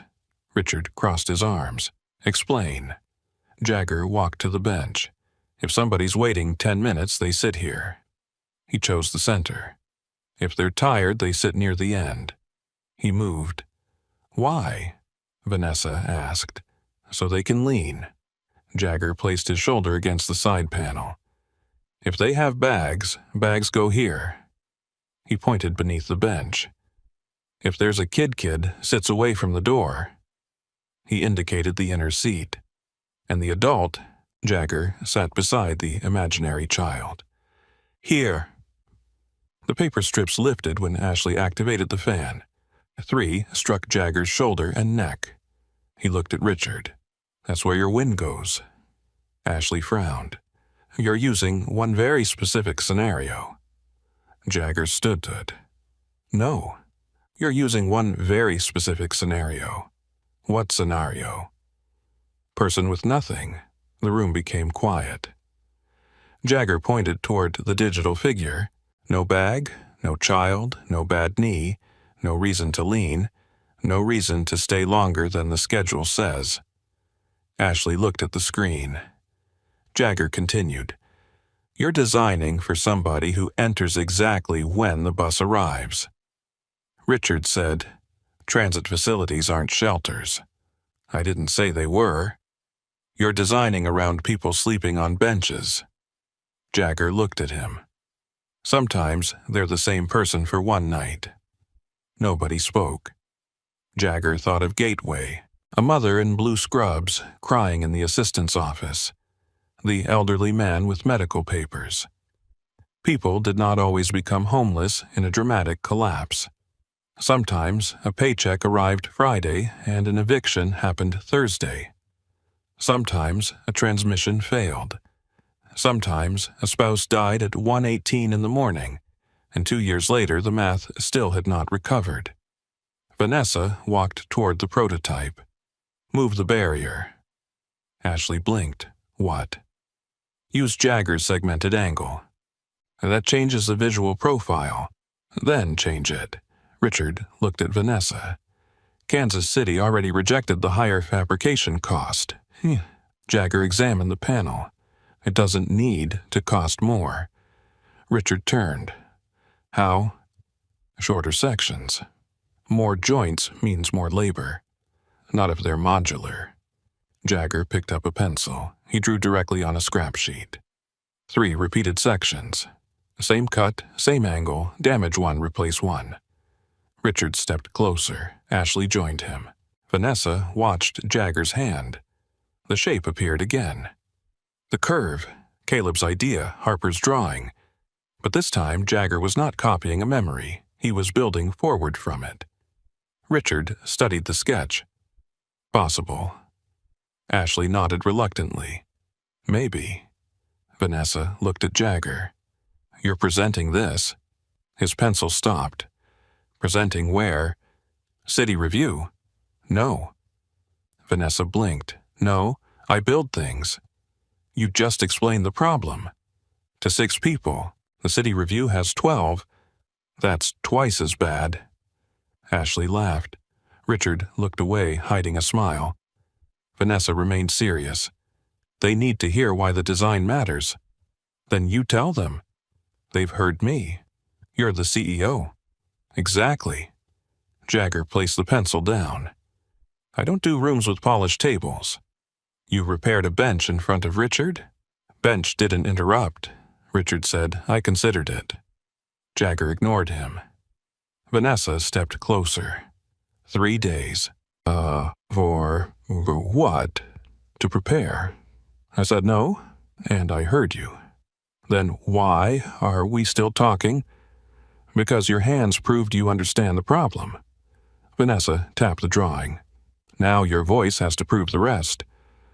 Jagger stared at her. On the work table, the 6 strips of paper moved gently beneath the ventilation system. 3 days. Jagger had spent 20 days trying to keep the world from asking questions about his life. Now, Vanessa Whitmore wanted him to enter a city meeting and explain what a bus station felt like to someone who needed more from a bench than a place to wait. Jagger looked at the sketch, then at the prototype. "I don't own a suit," Vanessa smiled. "I didn't ask you to bring a suit." Jagger immediately recognized the sentence. He shook his head. "Don't say it. Bring your hands. Vanessa. And your voice." Jagger looked toward Richard. "Is she always like this?" Richard nodded. "Unfortunately." Vanessa walked away. Jagger checked the meeting schedule left on the table. 3 days. For the first time in his life, he was being asked to speak in a room where people made decisions about places like Gateway Transportation Center. The problem was simple. Jagger knew how to make wood carry weight. He had no idea whether a room full of powerful people would let his words do the same. Jagger wrote his first speech on the back of a grocery receipt. It lasted 11 seconds. "My name is Jagger Perry. I've worked in fabrication for 12 years. The current wind barrier redirects air toward seated passengers. We recommend a modular segmented design." He read it twice, then folded the receipt. Harper looked up from the sofa. "That's bad." Jagger stared at her. "You didn't even hear it. You made your work voice." "What work voice?" Harper lowered her voice. "The current wind barrier redirects air toward seated passengers." Jagger frowned. "I don't sound like that." "You do when you want people to think you know things." "I do know things." "Then why do you sound scared?" Jagger looked away. The temporary restroom was warmer than Gateway, but it still did not feel like home. Their clothes remained inside bags. Harper's 6 colored pencils stayed in the yellow backpack. Jagger had repaired the cabinet and sink, yet he refused to place anything in the cabinets. 7 nights.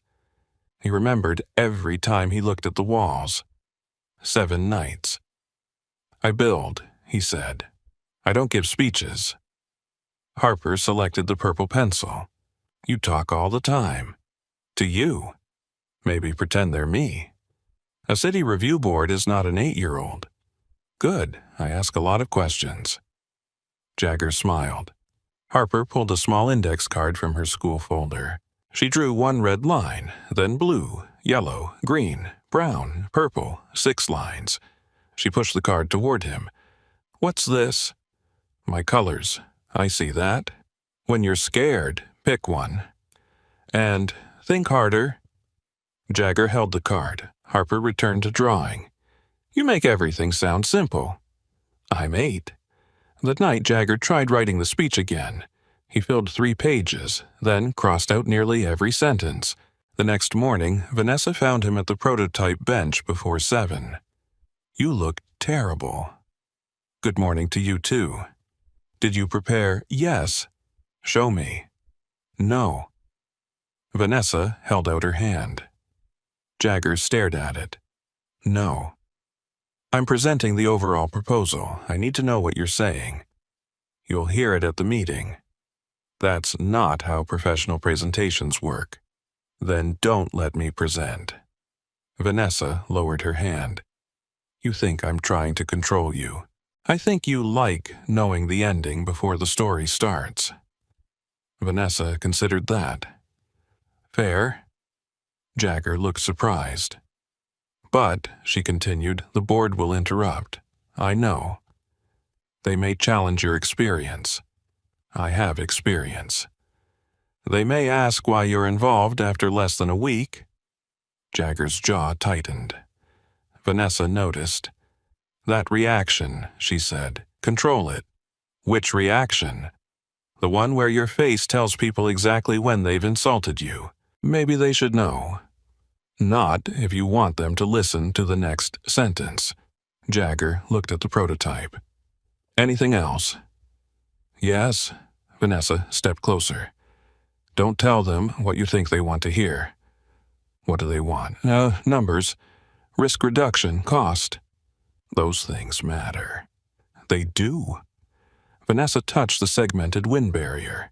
"But Richard can give them numbers. She looked at Jagger. "I need you to explain what we failed to see." At 1:00 p.m., the St. Louis Municipal Review Room was colder than Jagger expected. A long, polished table filled the center. 12 seats, water bottles, microphones. Jagger stood near the wall wearing a pale blue shirt Vanessa had found in Whitmore's prototype wardrobe storage. It fit his shoulders. The sleeves were slightly short. Jagger refused the jacket. Harper's 6-color card rested in his pocket. Richard arranged cost sheets. Ashley checked the presentation. Vanessa read an email. Everyone looked as though they belonged. Jagger felt like someone had accidentally left a side door open. "Mr. Perry," he turned. A board administrator pointed toward the table. "You can sit." "I know." She walked away. Jagger remained standing. Vanessa looked at him. "Sit. I'm fine. You're making me nervous." "Good." Vanessa almost smiled. The meeting began at 1:07. For 30 minutes, Jagger listened. Material durability, maintenance cycles, projected installation costs, procurement standards.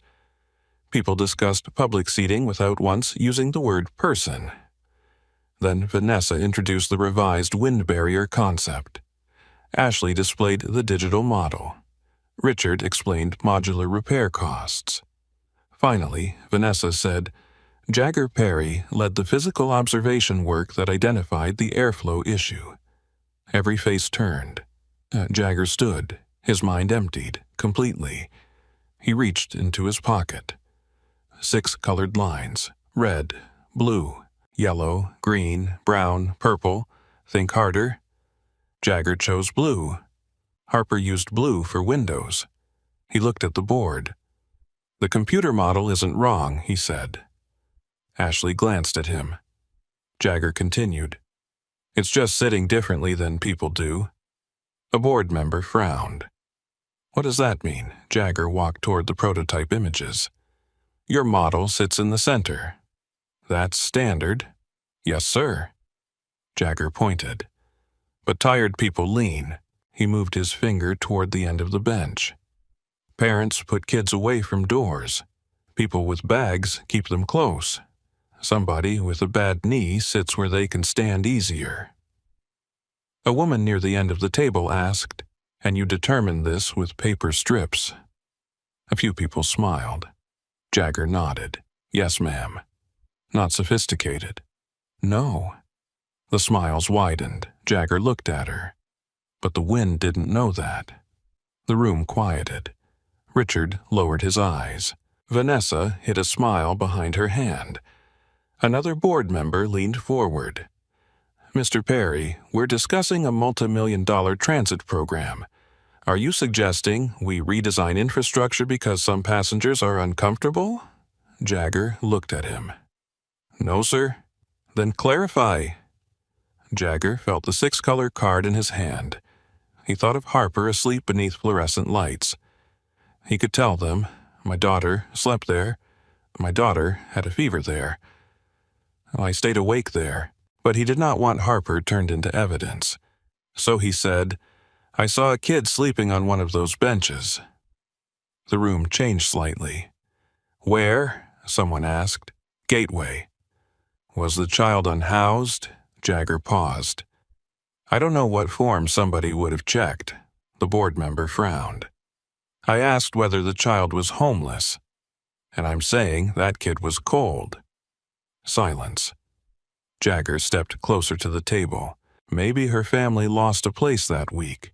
Maybe they were waiting on somebody. Maybe they missed a bus. He looked around the room. Public design shouldn't need somebody's whole tragedy before deciding whether wind hits a child in the face. Vanessa stopped breathing for a moment. Jagger continued. "You asked why a few degrees matter." He looked at the prototype image. "Because design tells people who we expected to be there." The board member crossed his arms. "And your proposal expects homeless individuals." Jagger shook his head. "It expects people." Nobody spoke. "People with bags. People who are tired. People who don't arrive at the perfect time. People whose life went wrong on Tuesday and haven't fixed it by Wednesday. And Jagger's voice remained calm. You don't have to turn a station into a shelter. He pointed towards the segmented barrier. But you also don't have to make discomfort a punishment for staying too long. The chairwoman looked at Richard. Cost. Richard opened the sheet. The revised design increases fabrication labor by approximately 14%. Several expressions changed. Jagger looked at the numbers. What if the sections are standardized? Richard turned. They are. No, same cut length. We need the curve. 3 angles. Jagger took a pencil. He drew on Richard's cost sheet. Repeat these. Don't custom cut each barrier. Richard leaned closer. Ashley stood. Jagger continued. Use the same 3 segments in different order depending on installation direction. Richard calculated silently. Material waste drops. Yes. Labor, jigs. Jagger drew again. 1 jig for each angle. Richard looked at Vanessa. This could work. The chairwoman raised a hand.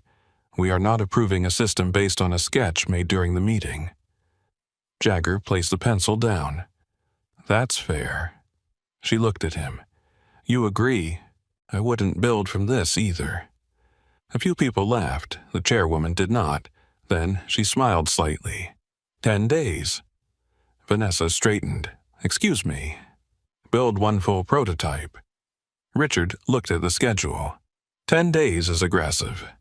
Then say no. Vanessa turned toward Jagger. He looked at the sketch. 3 angles. Repeated sections. Caleb's curve, Harper's wind wall. We can build it, Jagger said. Richard stared at him. The chairwoman nodded. 10 days. The meeting ended at 2:36. In the hallway, Richard caught Jagger's arm. You just committed my shop to a 10-day prototype. Jagger looked at his hand. Richard released him. Our shop. Jagger became still. Richard sighed. For 7 days, technically.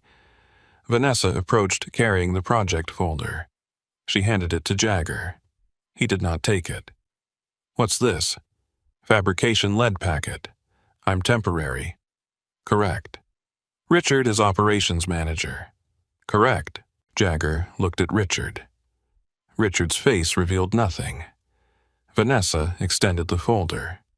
You saw the problem. Jagger looked down at Harper's 6-color card.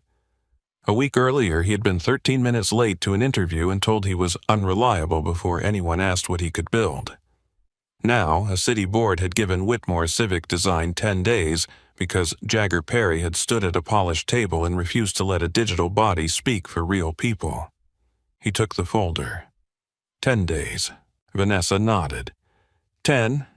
Jagger opened the first page. Tomorrow's schedule was blank. He looked at Richard. What time does the shop open? 7. Jagger shook his head. Not tomorrow. Richard raised an eyebrow. Jagger looked at the 10-day deadline. 6. At 5:52 the next morning, Jagger stood alone in the fabrication shop with the project folder open on a work table. 10 days. He wrote the number at the top of a sheet of brown shop paper. Then he divided the page into tasks. Frame, seat, wind barrier, fasteners, finish, load test, airflow test, repair test. Richard entered at 5:59. He carried 2 coffees. You said 6. Jagger looked at the clock. You made it. Richard placed 1 cup beside him. Don't sound surprised. I've learned not to trust schedules. Richard understood the reference. He did not answer. At 6:10, the rest of the small fabrication team arrived. Ashley came from design. Miguel Santos handled metalwork. Derek Lane specialized in finishing. A younger fabricator named Owen Price had been with Whitmore for 8 months. They gathered around the table. Richard stood near the back. Jagger looked at the 4 people. He had led small installation crews at Branson. That felt different. There, everyone had known him. Here, at least 2 people believed Vanessa had handed responsibility to a homeless stranger because of a dead brother. Jagger could feel it. He did not make a speech. "Miguel," he said, "what slows you down most on a steel frame?" Miguel frowned. "Bad drawings." Ashley crossed her arms. "Helpful," Miguel smiled. "Late changes." Jagger nodded. "Derek?" "Finishing before design stops changing." "Owen," the younger man shrugged. "I can do whatever. That's not what I asked." Owen looked uncomfortable. Jagger waited. "Jigs," Owen finally said. "I'm good with the repetitive setups." Jagger pointed at him. 3 angle jigs. That's yours." Owen blinked. "Mine. Unless you lied." "No." "Good." Jagger turned to Ashley. "I need final dimensions before Miguel cuts." Ashley nodded. "By 8. 7:30. That's 40 minutes. You said bad drawings slow him down." Miguel laughed. Ashley glared at both men, then took the plans. 7:45. Jagger nodded. "Deal." Richard watched from the back. By noon, the shop had changed rhythm. Jagger moved between stations, but he did not hover. He asked questions. He checked measurements. When Owen's first jig was off by 1/16 of an inch, Jagger did not rebuild it himself. He handed Owen a square. "Find it." Owen checked, then checked again. "Stop block." "Good. I'll fix it." "Good." Richard approached Jagger. "You knew the problem." "Yes." "Why didn't you tell him? Then I'd know how to fix a jig." Jagger looked toward Owen. "Now he does." Richard said nothing. At 2:30, Vanessa entered the shop. She found Jagger beneath the prototype frame beside Miguel. Both men were arguing about a mounting plate. "Too thick," Jagger said. "Stronger. Heavier. Stronger. We're not building a bridge." Miguel pointed at him. "You wood guys always say that until metal saves you." Vanessa looked at Richard. "Are they fighting?" "Apparently, this is collaboration." Vanessa watched Jagger laugh. It was the first time she'd heard the sound. Later that afternoon, she found Harper in the temporary restroom. Claire Benton from the library had agreed to supervise Harper there for 2 hours after school, while Jagger finished work. Harper sat at the small counter. 6 pencils surrounded a drawing. Vanessa knocked on the open door. "Bad Bench Whitmore allowed in?" Harper looked up. "Maybe." Vanessa entered. "What are you drawing?" "The news station." Vanessa looked. Harper had drawn the segmented wind barrier. A purple bus waited outside. 3 figures sat inside. Near the window was the empty chair. "You still leave it?" Harper nodded. Vanessa sat beside her. "Is it for your mom?" Harper's pencil stopped. "It used to be." Vanessa looked at the child. Harper selected brown. "Who's it for now?" "I don't know yet." Vanessa felt a familiar ache. She looked toward the workshop wall separating them from Jagger. "Your father ever talk about opening his own shop?" Harper nodded. "Mom did." "Your mom?" "She had a notebook." Harper drew another line. "She wrote names for it." "What names?" "Bad ones." Vanessa smiled. "Your dad's opinion." "Mom's." Harper looked up. "Dad wanted Perry Woodworks." "That's not terrible." "Mom said it sounded like a place that makes birdhouses." Vanessa laughed. "What happened to the notebook?" "Dad has it." "Does he look at it?" Harper shook her head. "No." That evening, Vanessa found Jagger cleaning the work table. "Lauren wanted you to open a shop." Jagger's hand stopped. "You've been interviewing my daughter." "We discussed bad business names." Jagger continued cleaning. "Harper talks. So, I've noticed." Vanessa leaned against the table. "Why didn't you open the shop?" "Money." "Before." Jagger looked at her. Timing? That's a vague answer. It's my answer. Vanessa waited. Jagger put the brush down. We were going to. He looked toward the prototype. Lauren kept a notebook. Customers, equipment, rent estimates. What changed? She died. Vanessa's voice softened. I know. No, that's the answer. Jagger faced her. People kept telling me to keep moving forward. They said Lauren would have wanted that. He rubbed his thumb across the work table. But every future plan had her fingerprints on it. Vanessa understood. So, building without her felt wrong. It felt like I was finishing a life she wasn't allowed to have. Vanessa said nothing. Jagger picked up the brush. Then Branson closed. After that, survival made the decision. He walked away. On day 7, the frame was complete. Day 8, the seat passed its first load test. At 4:12 that afternoon, the segmented wind barrier was installed. Jagger ran his hand along the curved structure. 3 repeated angles. Modular sections. Caleb's old idea transformed by 13 years of forgotten memory and 10 days of practical work. Ready? Richard asked. Jagger nodded. Miguel activated the load rig.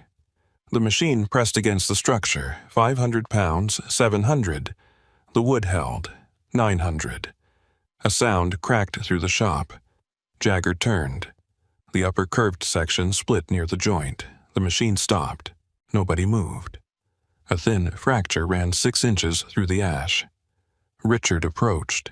He touched the split. We don't have time. Jagger stared at the damage. We have tonight. Testing is tomorrow morning. I know. Richard shook his head. Return to the straight panel design. No. Jagger. No.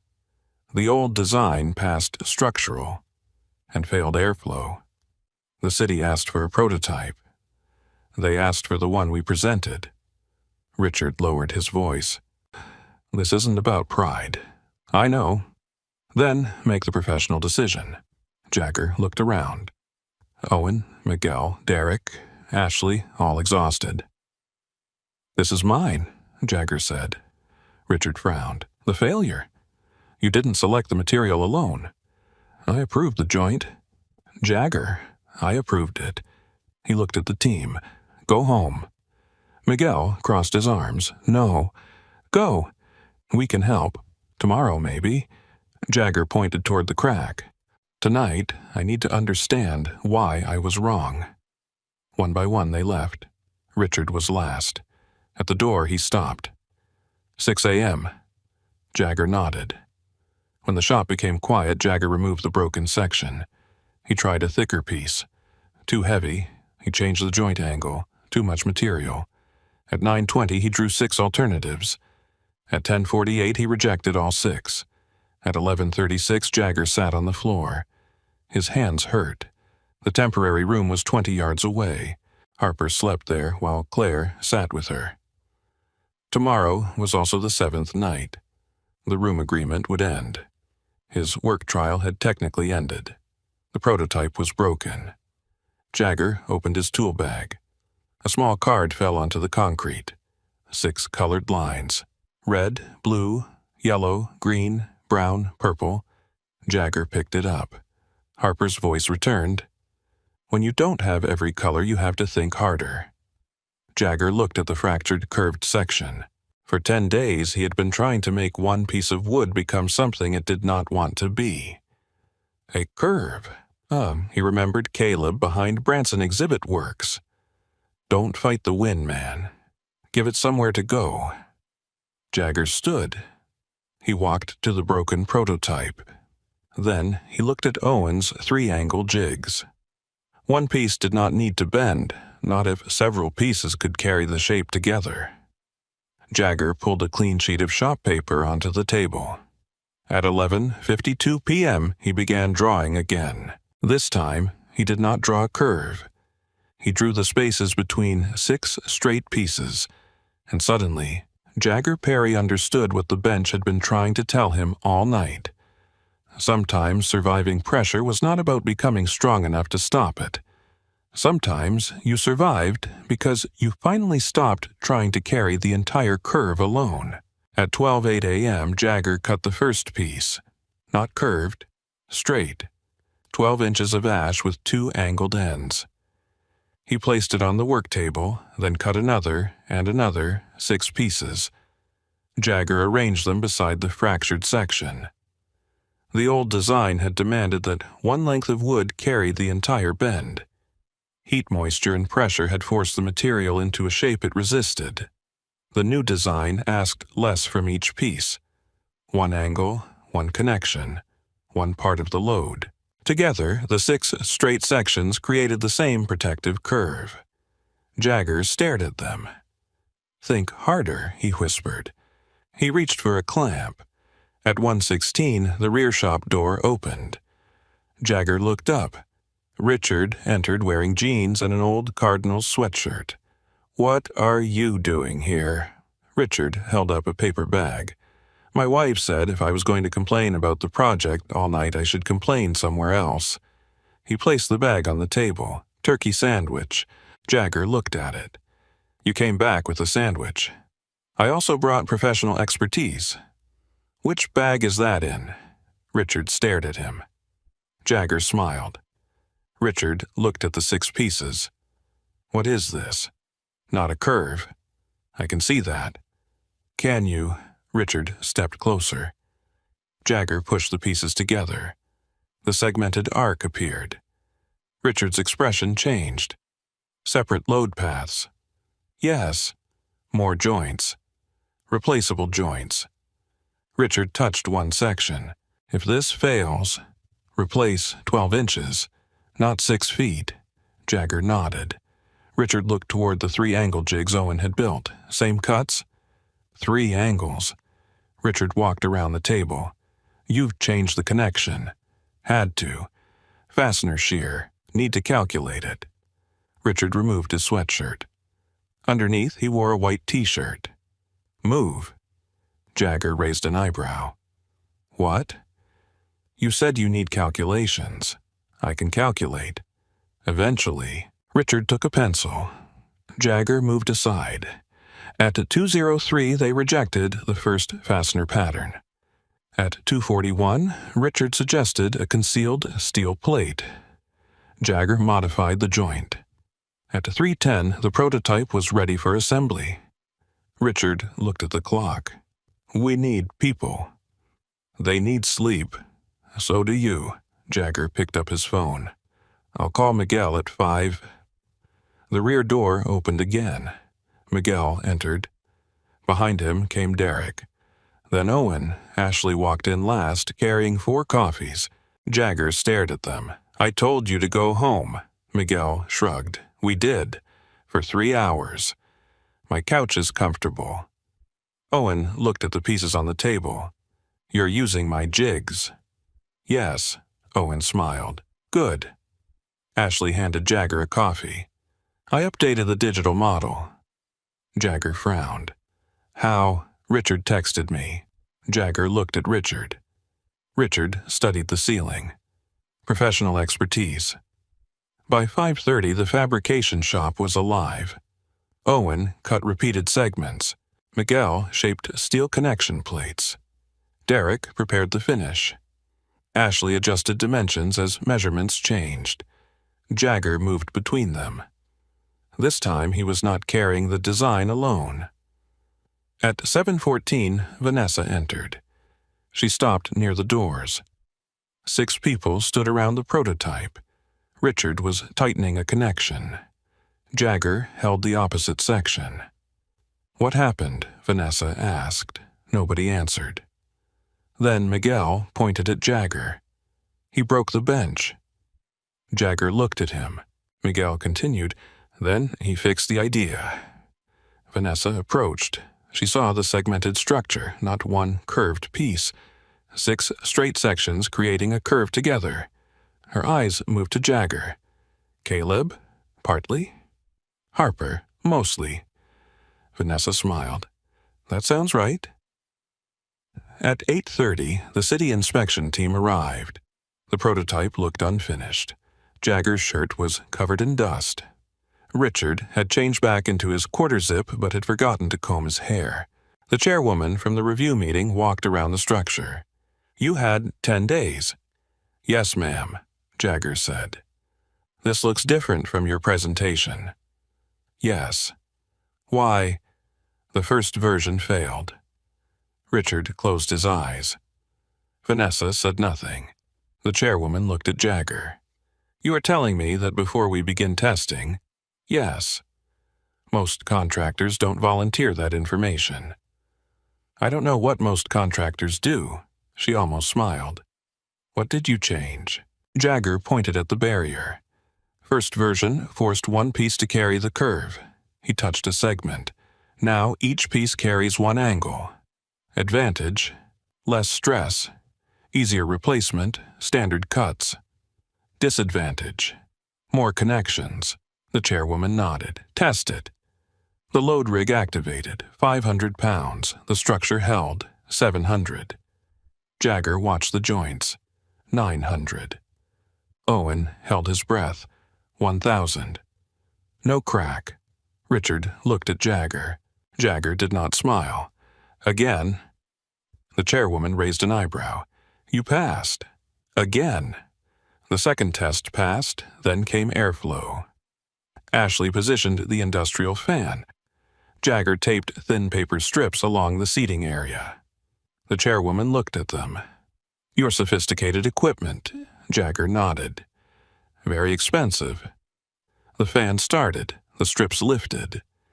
Near the center seat, air moved gently. At the side position where Jagger had imagined a parent sitting beside a child, the strips barely touched the backrest. Ashley increased fan speed.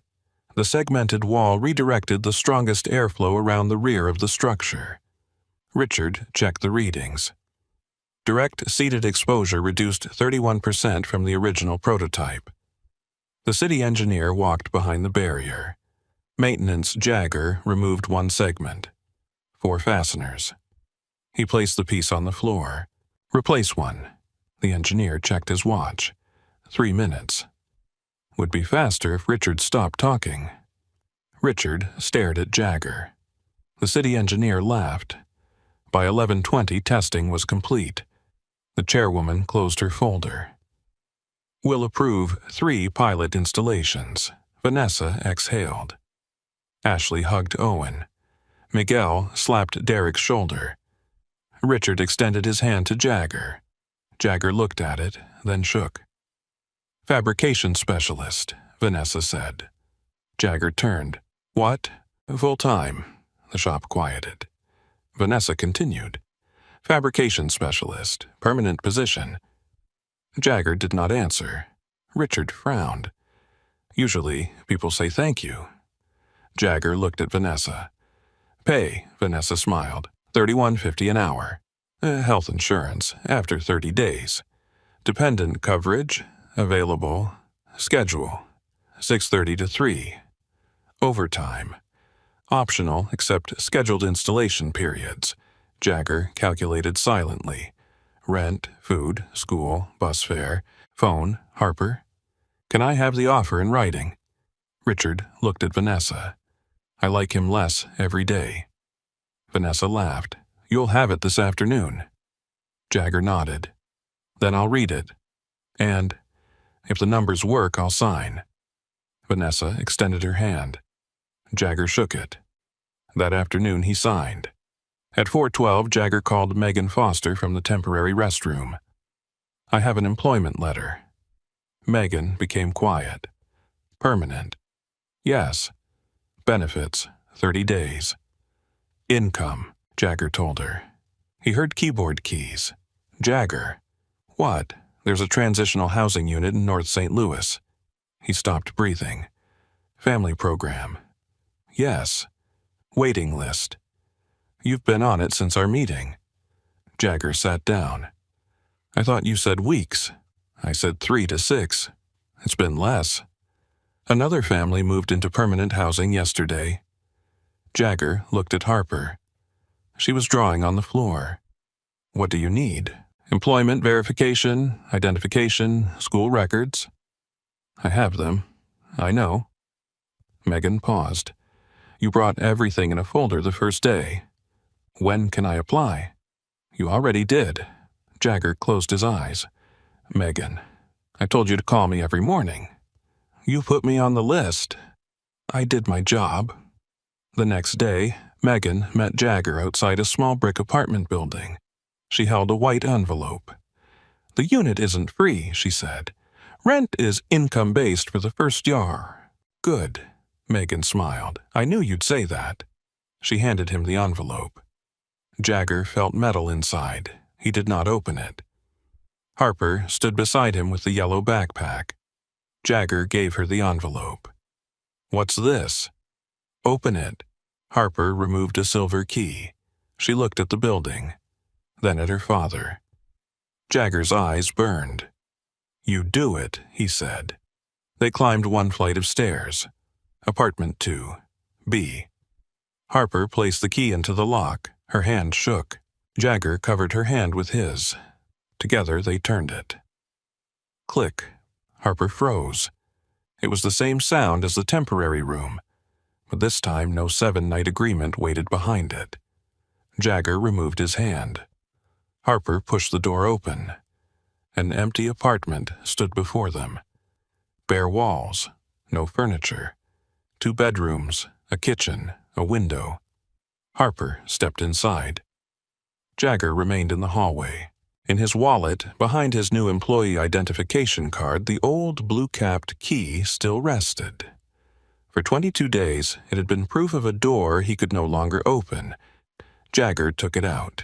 He looked at the old key, then at Harper standing inside apartment 2. He placed the silver key beside the blue one. 2 keys. One for what had ended. One for what they had earned the chance to begin. Come on, Dad, Harper called. Jagger stepped across the doorway, and for the first time in 22 days, he entered a room knowing he would not have to explain why his daughter was sleeping there. The apartment echoed. Harper discovered that first. She stepped into the empty living room, cupped both hands around her mouth, and shouted, "Hello!" The word bounced from the bare walls. "Hello? Hello?" Harper laughed. Jagger stood near the doorway, holding their 2 bags. "Neighbors." Harper whispered hello. The apartment whispered it back. Jagger smiled.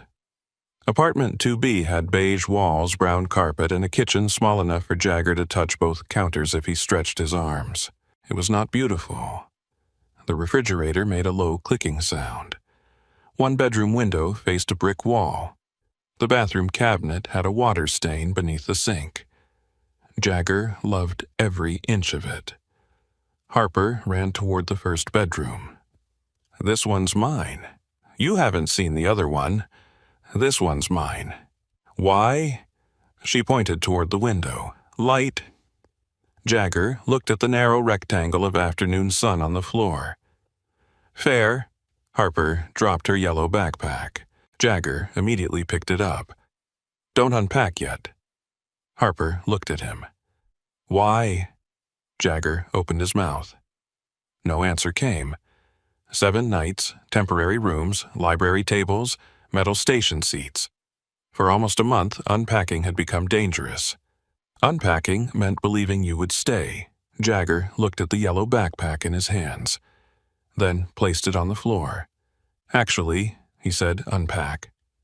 Harper slowly unzipped it. 6 colored pencils, drawings, school papers, a purple rubber band, 1 clean shirt. She arranged everything along the wall. Jagger watched. The apartment began becoming theirs. Whitmore Civic Design had offered furniture. Vanessa sent Jagger a short email with a list. Sofa, beds, dining table, delivery available Friday. Jagger replied with 4 words. "Thank you. We are good." Vanessa called 3 minutes later. "You're not good. I'm employed. You have no furniture. Temporary condition. Jagger." Vanessa. "Chanel." There was silence. "You need beds. I know. I can order them. I know. Then why are we arguing? We're not. We are. Jagger looked at Harper, measuring her bedroom wall with a school ruler. I need to build something. Vanessa became quiet. What? I don't know yet. She understood enough not to ask again. On Saturday morning, Jagger took Harper to a building material salvage warehouse. He spent $43 on reclaimed pine boards. Harper inspected every piece. This one is ugly. Character. Hole. Character. Crack. Discount. They carried the wood home in a borrowed Whitmore work van. Jagger spread the boards across the living room floor. What are you making? Harper asked. A table. We need beds. We also need somewhere to eat. We have a floor. People with tables still own floors. Harper considered this. Good point. For 6 hours, Jagger worked. He cleaned the boards, cut damaged ends, sanded old finish. Harper sat nearby with her pencils. She drew while he built.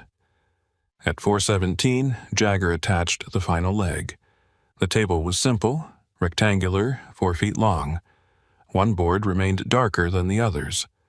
Harper ran her fingers across the top. It doesn't match. Neither do we. She smiled.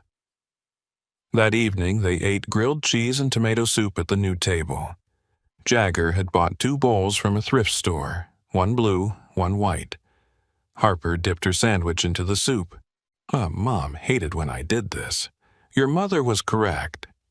You do it. I'm an adult. That's not a reason. It's the best reason. Harper laughed. At 9:03, Jagger put her to bed. They had purchased 2 mattresses using part of his first full paycheck. No frames yet. Harper's mattress rested on the floor. Jagger turned off the light. Good night, Bug. Night. He returned to the kitchen. At 9:28, Harper appeared.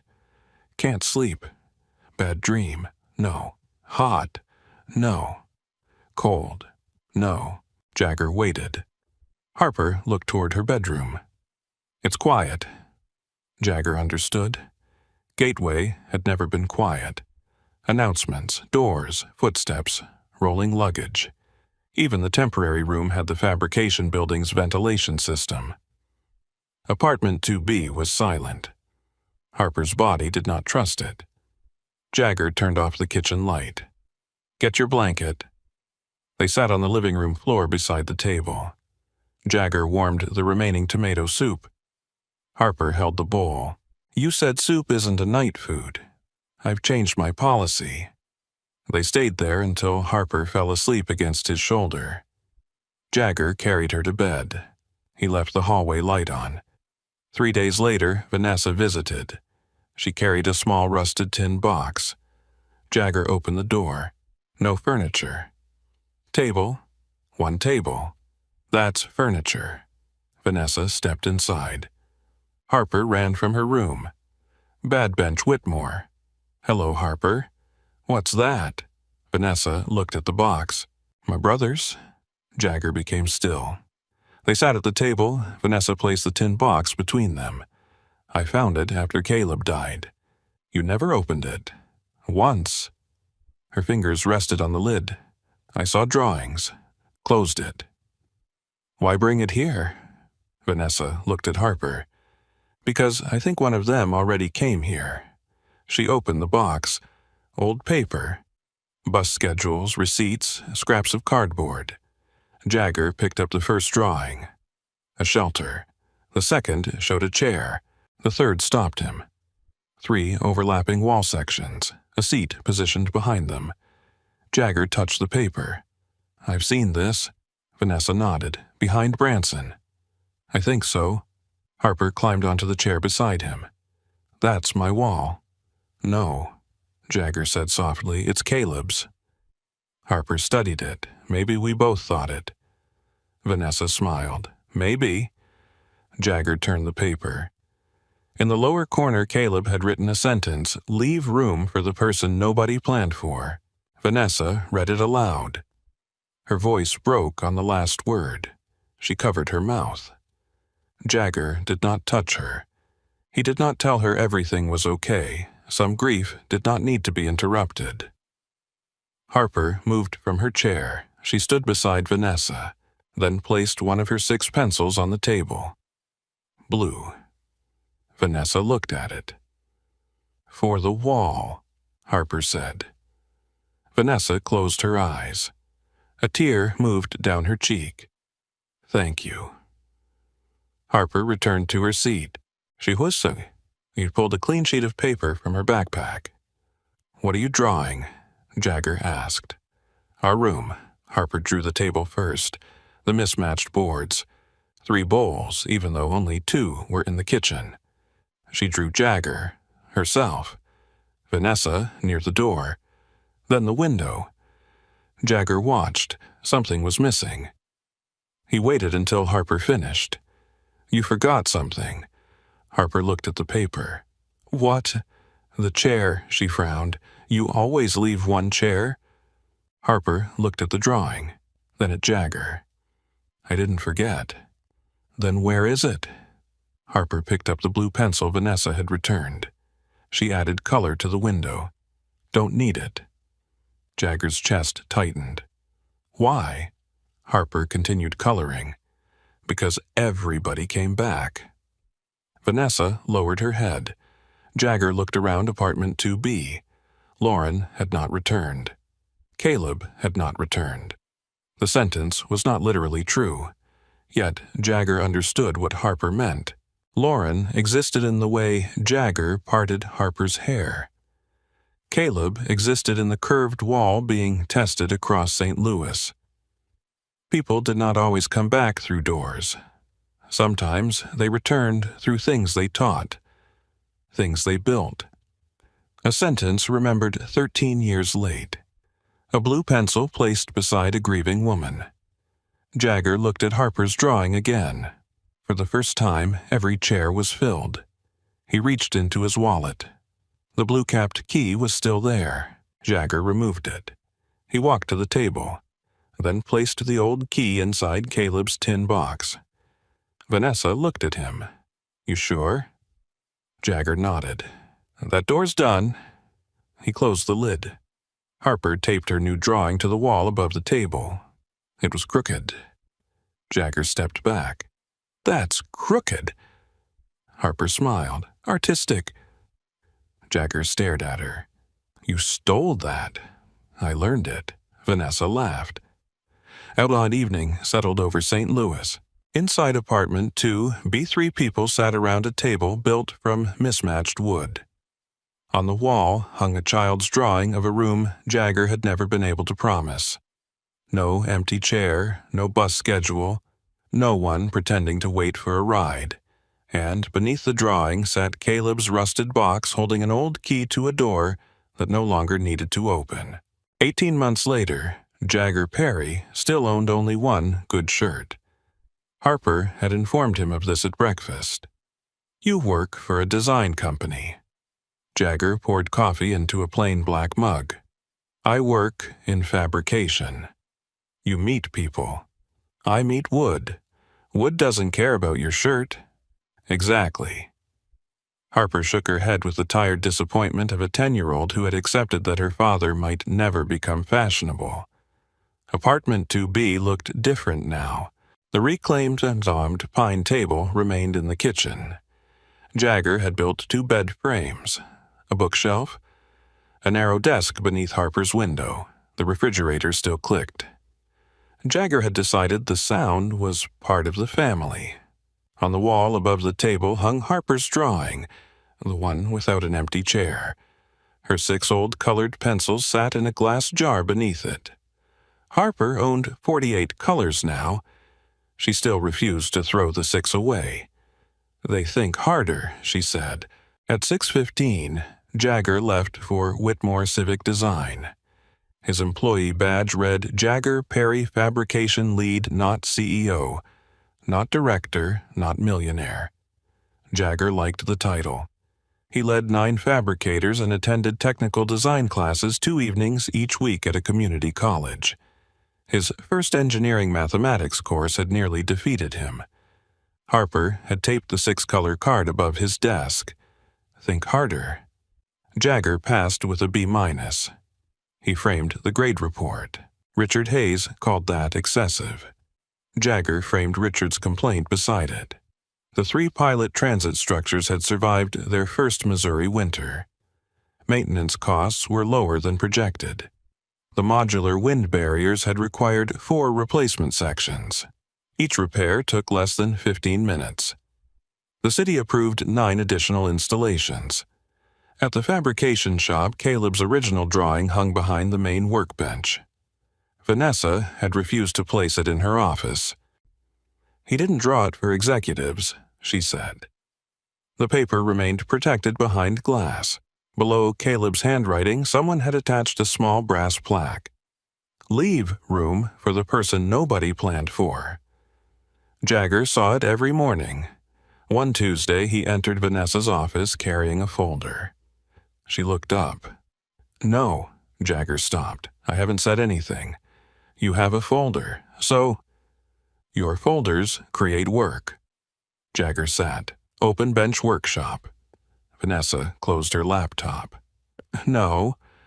Still haven't explained it. I remember the last time you had an idea. We redesigned 12 transit structures. 9. 12 eventually." Jagger placed the folder on her desk. "People without stable addresses can't get through hiring systems." Vanessa's expression changed. Jagger continued. "Online applications reject incomplete address fields. Phones get disconnected. Interviews get missed because buses fail." Vanessa leaned back. "What are you proposing?" "Skills assessments. For Whitmore. For anyone participating. That's not a business model. Neither is ignoring skilled workers." Vanessa opened the folder. Jagger had outlined a partnership with the public library and local employment organizations. Carpenters, machine operators, repair technicians, industrial sewing workers. People with practical experience but inconsistent employment records could attend scheduled workshops. No guaranteed jobs. No charity hiring. Just tools, materials, and real tasks. "What do you call it?" Vanessa asked. "Open bench." Vanessa looked toward the shop floor. "Caleb, partly. Harper, mostly."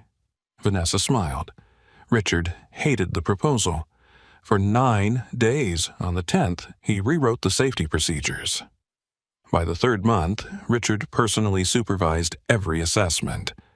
Megan Foster connected participants with housing and documentation services.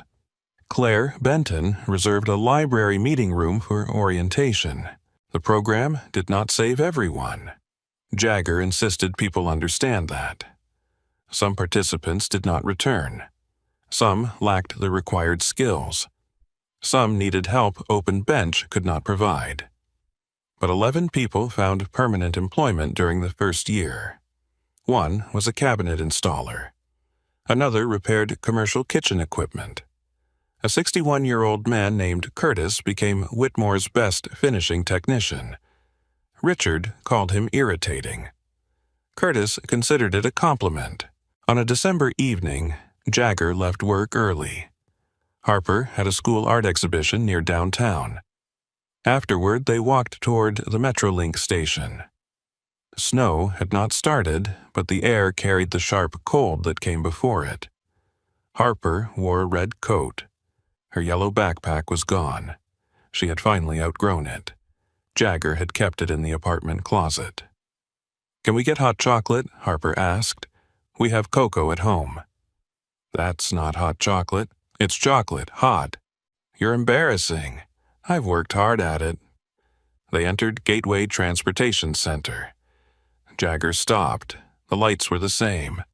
The metal seats. The announcements. For 1 second he could feel his brown jacket missing from his shoulders.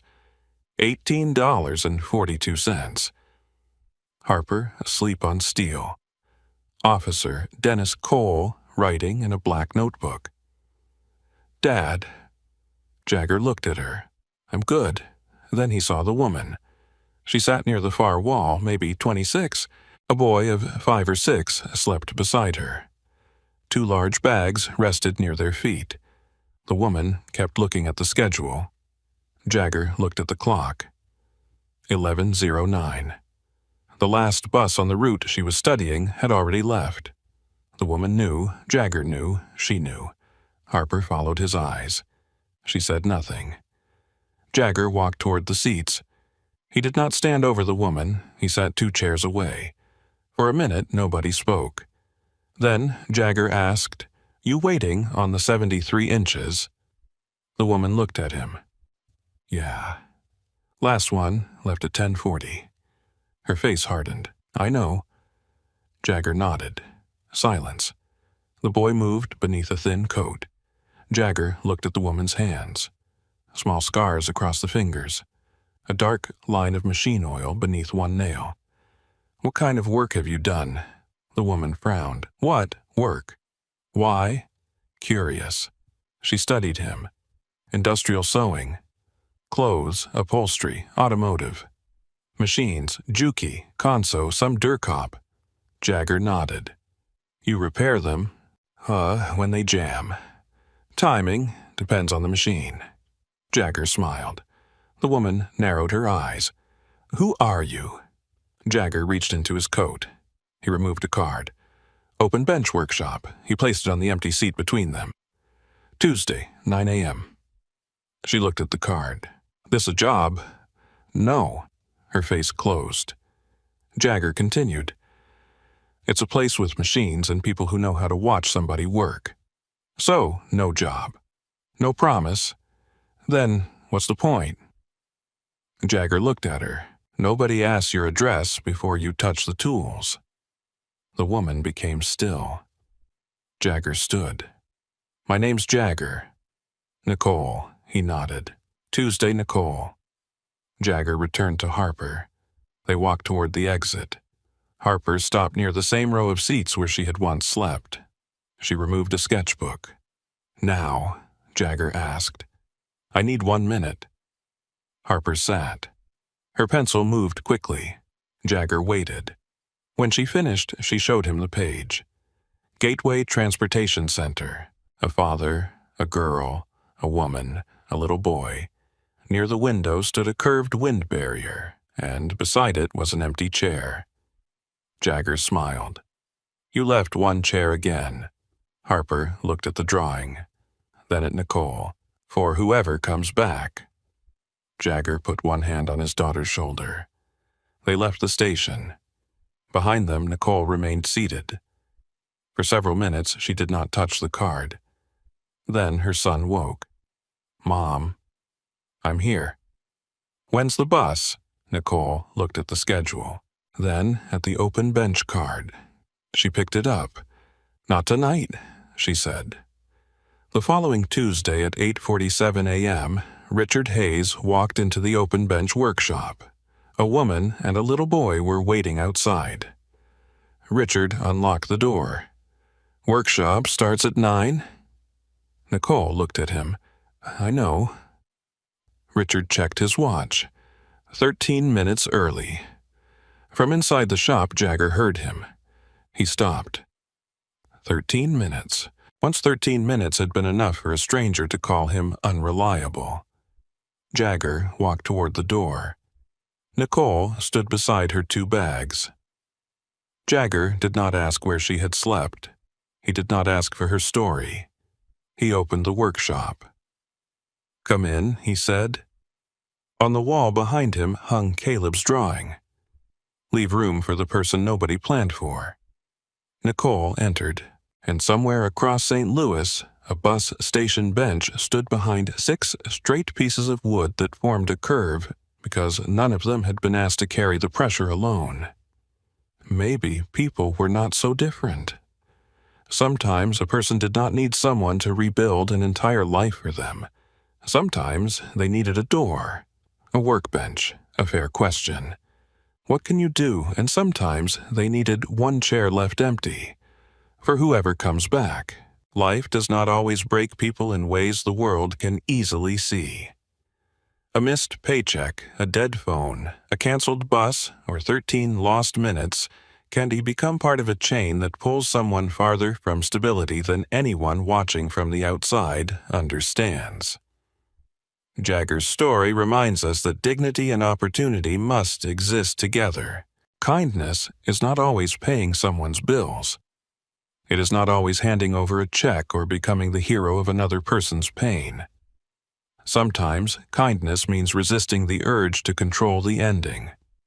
Sometimes, it means opening a workshop and asking a person whom the world has already judged, "What can you do?" Vanessa turned back because a child's drawing forced her to see an old wound. Jagger stood again because someone finally allowed his ability to speak before his address did. And Harper left one chair empty because she understood something adults often forget: people can lose their place without losing their worth. If someone once turned back for you when they could have kept walking, tell us about them in the comments. Your story may remind another person that small acts are rarely as small as they seem. Share this story with someone who needs to hear it. And if you believe there should always be room for people trying to find their way back, subscribe and stay with us for the next story.